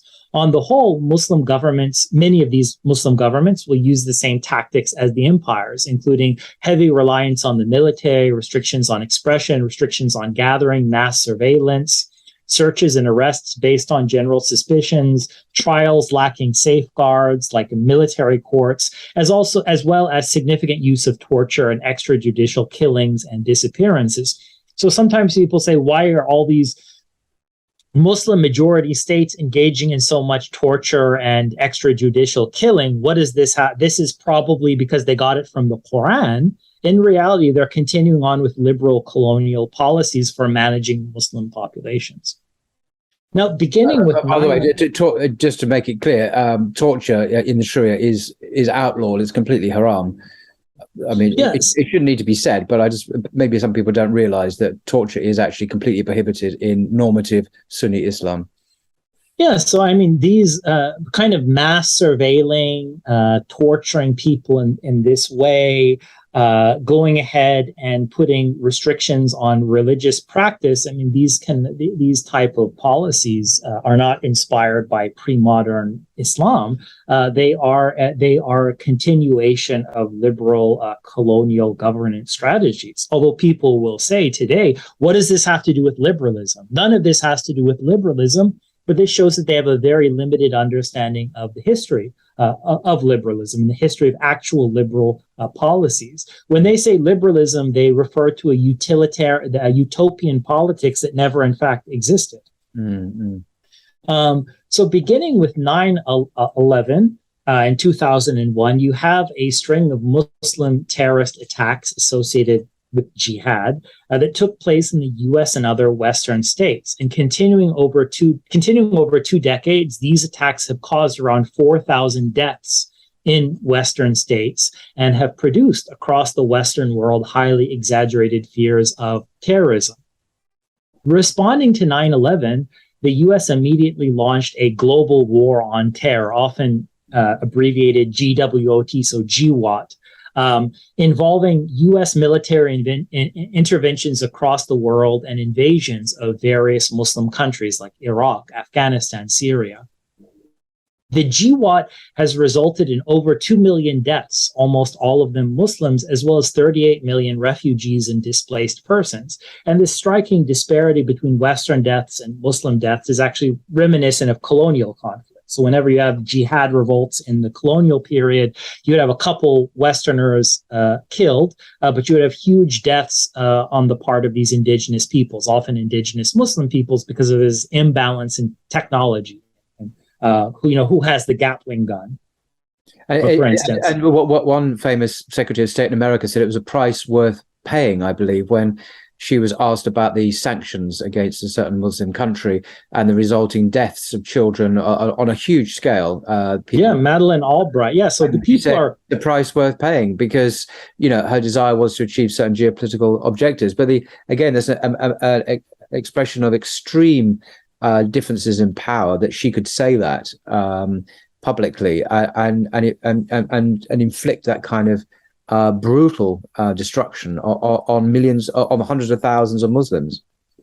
Yeah, so we need to. So as I noted earlier, it's difficult for people who have been raised to adopt this kind of ideological liberal discourse to appreciate phenomena like liberal authoritarianism or liberal dictatorship, but also liberal genocide. They will say liberalism has nothing to do with genocide in the past, and then they have a problem. That blindness to the past will also prevent them from seeing how liberal genocide is not a foreign idea. We have the global war on terrorism is a liberal genocide of Muslims, which has claimed over 2 million lives. On some accounts, 3 or 4 million. I would recommend that everyone takes a look at Brown University's Cost of War project by kind of the Watson Institute. So we should not be surprised in terms of a serious academic critical analysis of liberalism. We cannot just put our ideological blinders on and deny these elements of liberal governance. Because that's going to prevent us from understanding liberal governance in the past or in the present. So following World War II, Western states were somewhat accepting of authoritarian rule by various Muslim governments, but they periodically voiced concerns about excessive restrictions and violence. Nevertheless, the GWOT, Global War on Terrorism, has changed things. To advance the GWOT, Western states have insisted on a coordinated system of security measures which covers all regions with Muslim populations. With the encouragement of Western states, the UN has promulgated counterterrorism legislation which tolerates or in fact encourages authoritarian measures extended across the globe and targeting Muslims. Now, this GWOT counterterrorism legislation authorizes many security measures which are reminiscent of colonialism, albeit they are updated in particular ways. Thus, counterterrorism legislation endorses a state of exception justified by the extraordinary threat of terrorism. This threat is not merely associated with individuals, so for instance, members of terrorist organizations, members of Al-Qaeda, but rather it is associated with, it targets Muslims as a general group, whether or not they're involved in any terrorist organization. Much counterterrorism legislation presupposes that Muslims are inclined towards a radicalism or fanaticism defined by attachment to Orthodox Islam. Attachment to orthodoxy is routinely blamed for hindering Muslim acceptance of liberal norms and for encouraging jihad-related terrorism. Accordingly, the US, EU, and UN have endorsed GWOT initiatives like CVE and PREVENT, which presume that countering terrorism requires countering the general teaching and practice of Orthodox Islam. So adherence to conservative dress, dietary, sexual norms is seen as a sign of terrorism. So, okay, you have a veil, you have a beard, you have traditional Muslim clothing, you're sensitive about drinking alcohol. Okay, this is a sign that you're a radical terrorist. Colonial era governments sought to counter fanatical or radical Islamic ideas through restrictions on public preaching and printed text like newspapers. Similar methods can be found today. Hence, European states surveil and shut down what they deem to be radical mosques while deporting immigrant religious scholars who teach and preach against liberal values. Nevertheless, at present, much more attention is given to control of online expression. Efforts to restrict online expression began to crystallize after 2010. Led by the EU, Western governments have pressured the world's most important internet and social media companies, i.e. Facebook, Twitter, Google, YouTube, to restrict online expression. And they've done this by threatening criminal and civil penalties for non-compliance. Companies have responded by instituting tight regulations on what they deem to be extremist or radical speech, hate speech, incitement of violence. And these regulations not only ban calls for terrorism, but they strongly restrict advocacy of non-liberal opinions. So can I just say, I slightly disagree with what you said there. I mean, it's come about in the last 12 months that open calls for, I mean, it's the case if Muslims were to call for jihad on social media, to fight against whatever regime, that would be shut down, absolutely. But there are similar parallel calls in Western, like in Britain. Facebook have said that you can, and Twitter have said that you can call for the armed insurrection and attacks on Putin and the Russian invasion of Ukraine, and even for the assassination of Putin. And Facebook have actually said publicly, we're not going to censor these sentiments, which are parallel to what Muslims say in other contexts where they're not allowed to.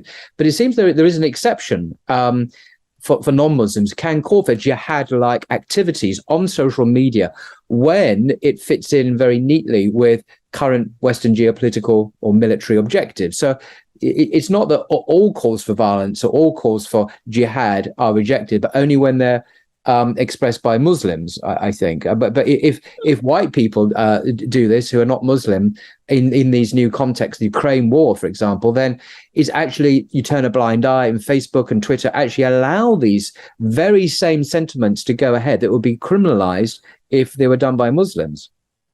I agree with you. So what I would say is that to be a little bit more precise, what is considered to be extremist or radical speech or hate speech or incitement to violence is determined by what advances a liberal project. So it's basically non-liberal violent speech. So if you wanted to say something like in the US, I believe in bombing Iraq or Afghanistan and killing lots of people, that's not considered a call to violence. No. Even if you look at the US Constitution, the second, traditionally, when people talk about defining terrorism, they will mean non-state actors using violence to advance a political end. The second, isn't that the American? Sorry to interrupt. Isn't that the American Revolution? Isn't that what you Americans did?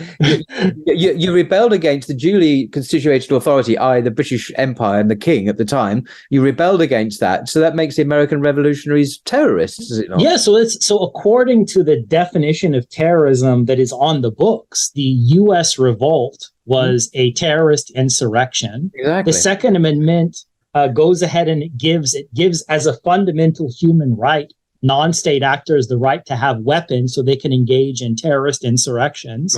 People who engage in this terrorist insurrection are celebrated in schools. The terrorist insurrection itself has like Independence Day celebration.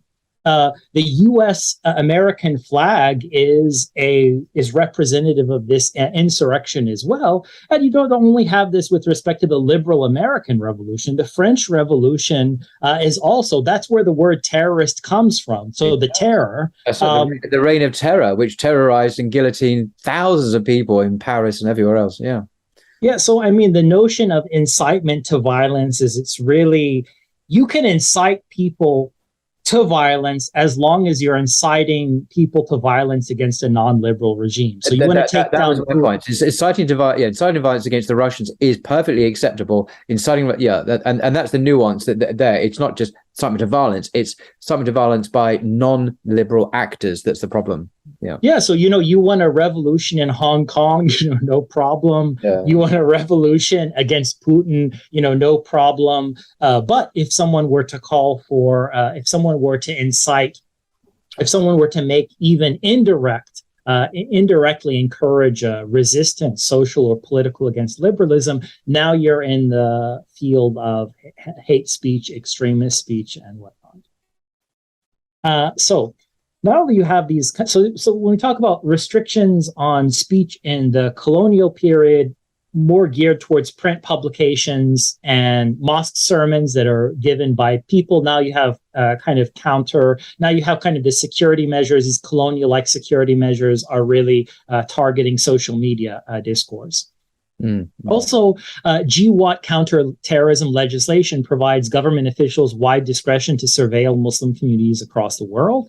This involves establishing networks of agents and informants to report on Muslim mosques, schools, restaurants, bookshops, and other associations. So when we have, so the scholarship indicates that these agents are doing things like monitoring the content of mosque sermons and even dinner conversations at like a halal restaurant.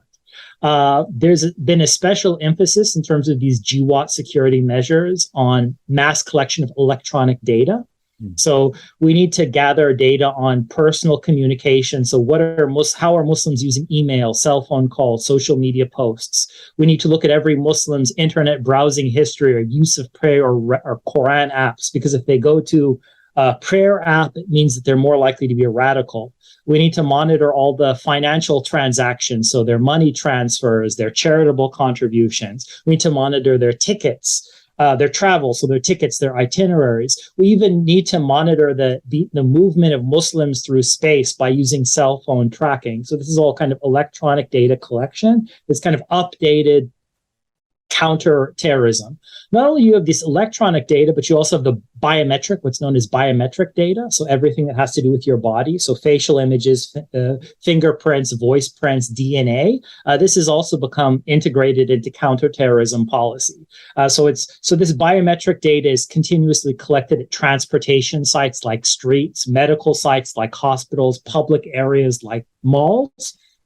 And then they're getting all of this data. So all of these security agencies are getting all of this electronic and biometric data. And you might say, well, how could they analyze all of this data? It's going to be overwhelming them. No human could analyze all of this data. And the way that they handle this is through artificial intelligence. So artificial intelligence enables the constant real-time computer-driven classification and evaluation of mass corpora of electronic and biometric data for security purposes. So if you have a certain set of physical characteristics, let's say you have an Arab male face.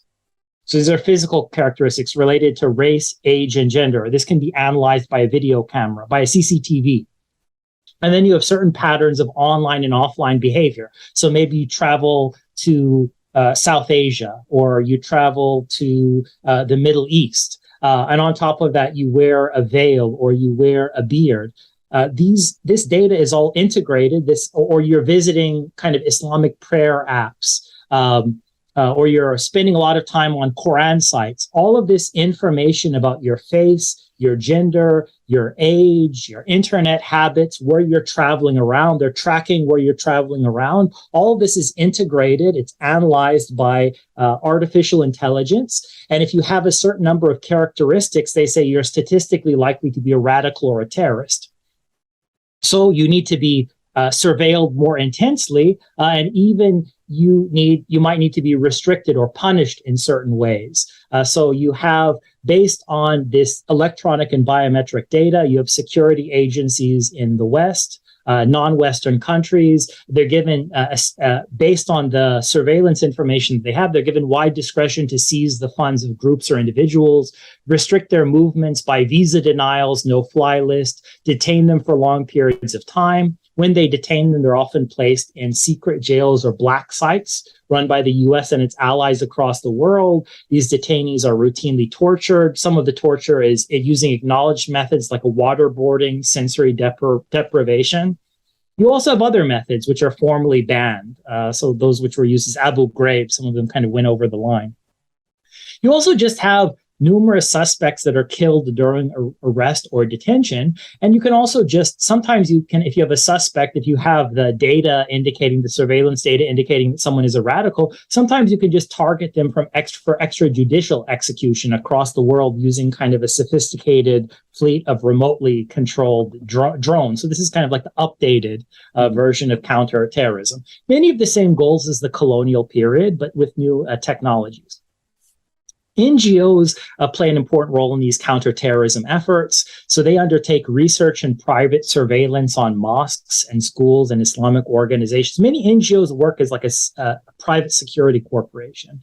So you have NGO staff going ahead and documenting expression of radicalism or fanaticism in a mosque or on YouTube. So they will go ahead and inform YouTube if certain videos need to be taken down, certain people need to be watched more closely.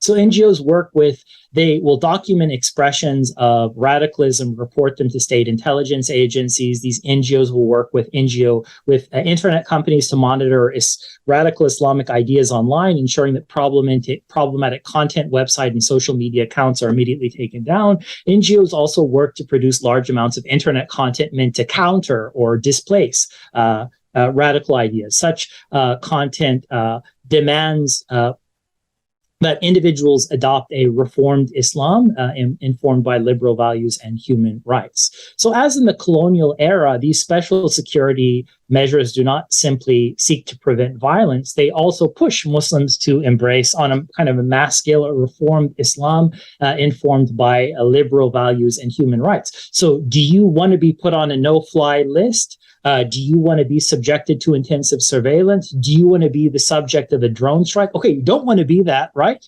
Okay, become a moderate Muslim.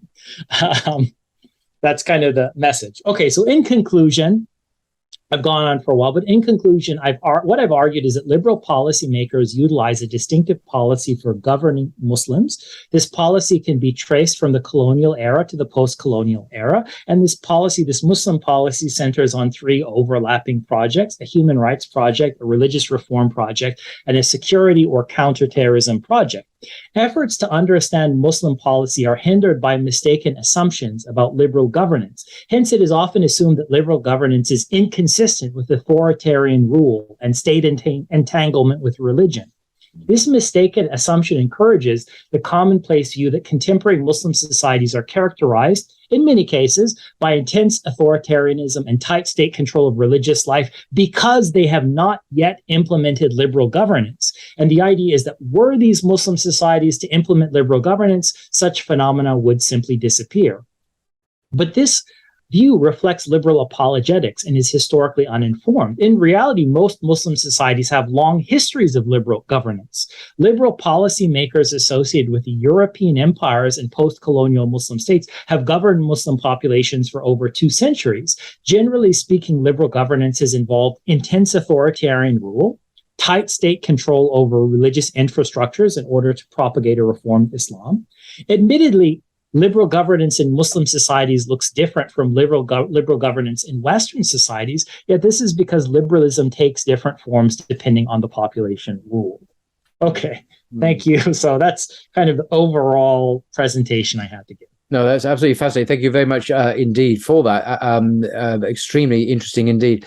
And I like the critical way you're deconstructing the discourse, the liberal discourse, which refers to itself in utopian idealistic terms, and looking at, as you say, the actual history of the implementation of liberal principles in colonialism and now neocolonialism. And it's something we can see very clearly that the West obviously eulogizes liberalism and free speech, particularly when it comes to very happily allowing authors like Salman Rushdie to promote their works. But free speech on other issues, particularly of interest to Muslims as well, like Muslims being able to express their views based on their faith, on their Orthodox Islamic faith, are not permitted, that they're simply censored. So Islamic views on LGBT or even the different roles of men and women in Islam. There's a notorious case recently, just a month or two ago, of a French imam who was deported from France simply by because he quoted the Quran in a khutbah on a Friday. He was reported to the authorities because he was surveyed. And the state was very clear that he was not welcome in front. He was actually removed from the country. His crime was to quote from the Quran. So that's not liberalism. I mean, that is inconsistent with the idealistic, as you call it, liberal apologetics that we are meant to believe. That the reality is liberalism has a very dark side to it when it comes to those who disagree with liberal ideology. And so your exposition there is very useful deconstruction of liberal apologetics in the name of historical evidence, colonialism, neo-colonialism, and the realities on the ground in governance in the Muslim world. So I think it's an extremely valuable exercise. What you're doing. Well, thank you very much. I hope that I have provided something that is, somewhat clear that people can understand. I also want to say, I mean, my goal, and I know that your goal as well, is not to demonize any government or any people, whether liberal or non-liberal. We live in a very complex world. Also, no one can doubt that certain liberal values are very appealing to individuals. Also, even people, we don't want to create a view where we simplify. I don't want to create a view where I simplify the complex nature of liberal discourse or how it's contested within Western countries, or how it's contested with non-Western countries. I also feel the need to express this. I mean, I wouldn't feel the need to express it in other contexts, but I feel that when people talk about the Muslim world, they have to be very explicit. This is not a call for any kind of violence or anything like that, this has just been a critical academic exposition of certain liberal practices of governance. But certainly we can discuss this without... one of the reasons why I'm maybe a little bit more sensitive about this than I would be in the past is I just opened up a Twitter account. And when I was commenting on kind of the history of liberal discourse, on the history of liberal restrictions on speech, in the context of the Salman Rushdie case, people start saying, if you have any critical perspective on liberalism, basically you're encouraging violence. This is clearly not the case at all. But I feel that some people, because they've only been exposed to this liberal ideological discourse, have some kind of difficulty understanding that when people critically analyze liberal discourse, they are not calling for any kind of violence against anyone, against any government, against anything of this type. So, and on that point about your Twitter handle, I mean, obviously I follow you on Twitter as well. So some of your tweets are extremely interesting. What is your Twitter handle for everyone? What would be? I think it's just my name. I think you could go ahead and just. I'm actually new to Twitter. I don't know how to reply correctly in many cases. I would just say, search for it under Aria Nakissa. I'll make it easy for everyone. I'll just link your Twitter handle in the description below. I think that would be because your discourse on Twitter is actually extremely interesting and controversial, definitely, but worth listening to and watching. Just the paper that you've been sharing your thoughts from just now. When is this likely to be available for everyone to read, do you think? I hope, as academic publishing is extremely slow, it's very advanced in the peer review process, and I'm optimistic that everything will be approved and available within the next 4 or 5 months. I know that's months. I know that that's very slow, but even then, I mean, certain ideas that I take up in this paper are explored in my other published work, and I'll also try and explore some of them and provide some evidence on my Twitter account as well. And then as soon as the article is formally accepted and published, inshallah, I will make it available to everyone. Inshallah, yeah, definitely. Yeah, I think then people want to keep in touch with your work. Best to follow you on Twitter then. And you have a website, of course, as well, which lists all your publications. You can just Google your name. So I mean, that is fantastic. Well, thank you very much again for your time and your expertise, and I'm sure many viewers have benefited enormously from your analysis, your sober academic analysis of concepts and history and asymmetries of power and whatnot. Very interesting indeed. Thank you. It's been such an honor, Paul. Thank you so much. Till next time. Bye-bye.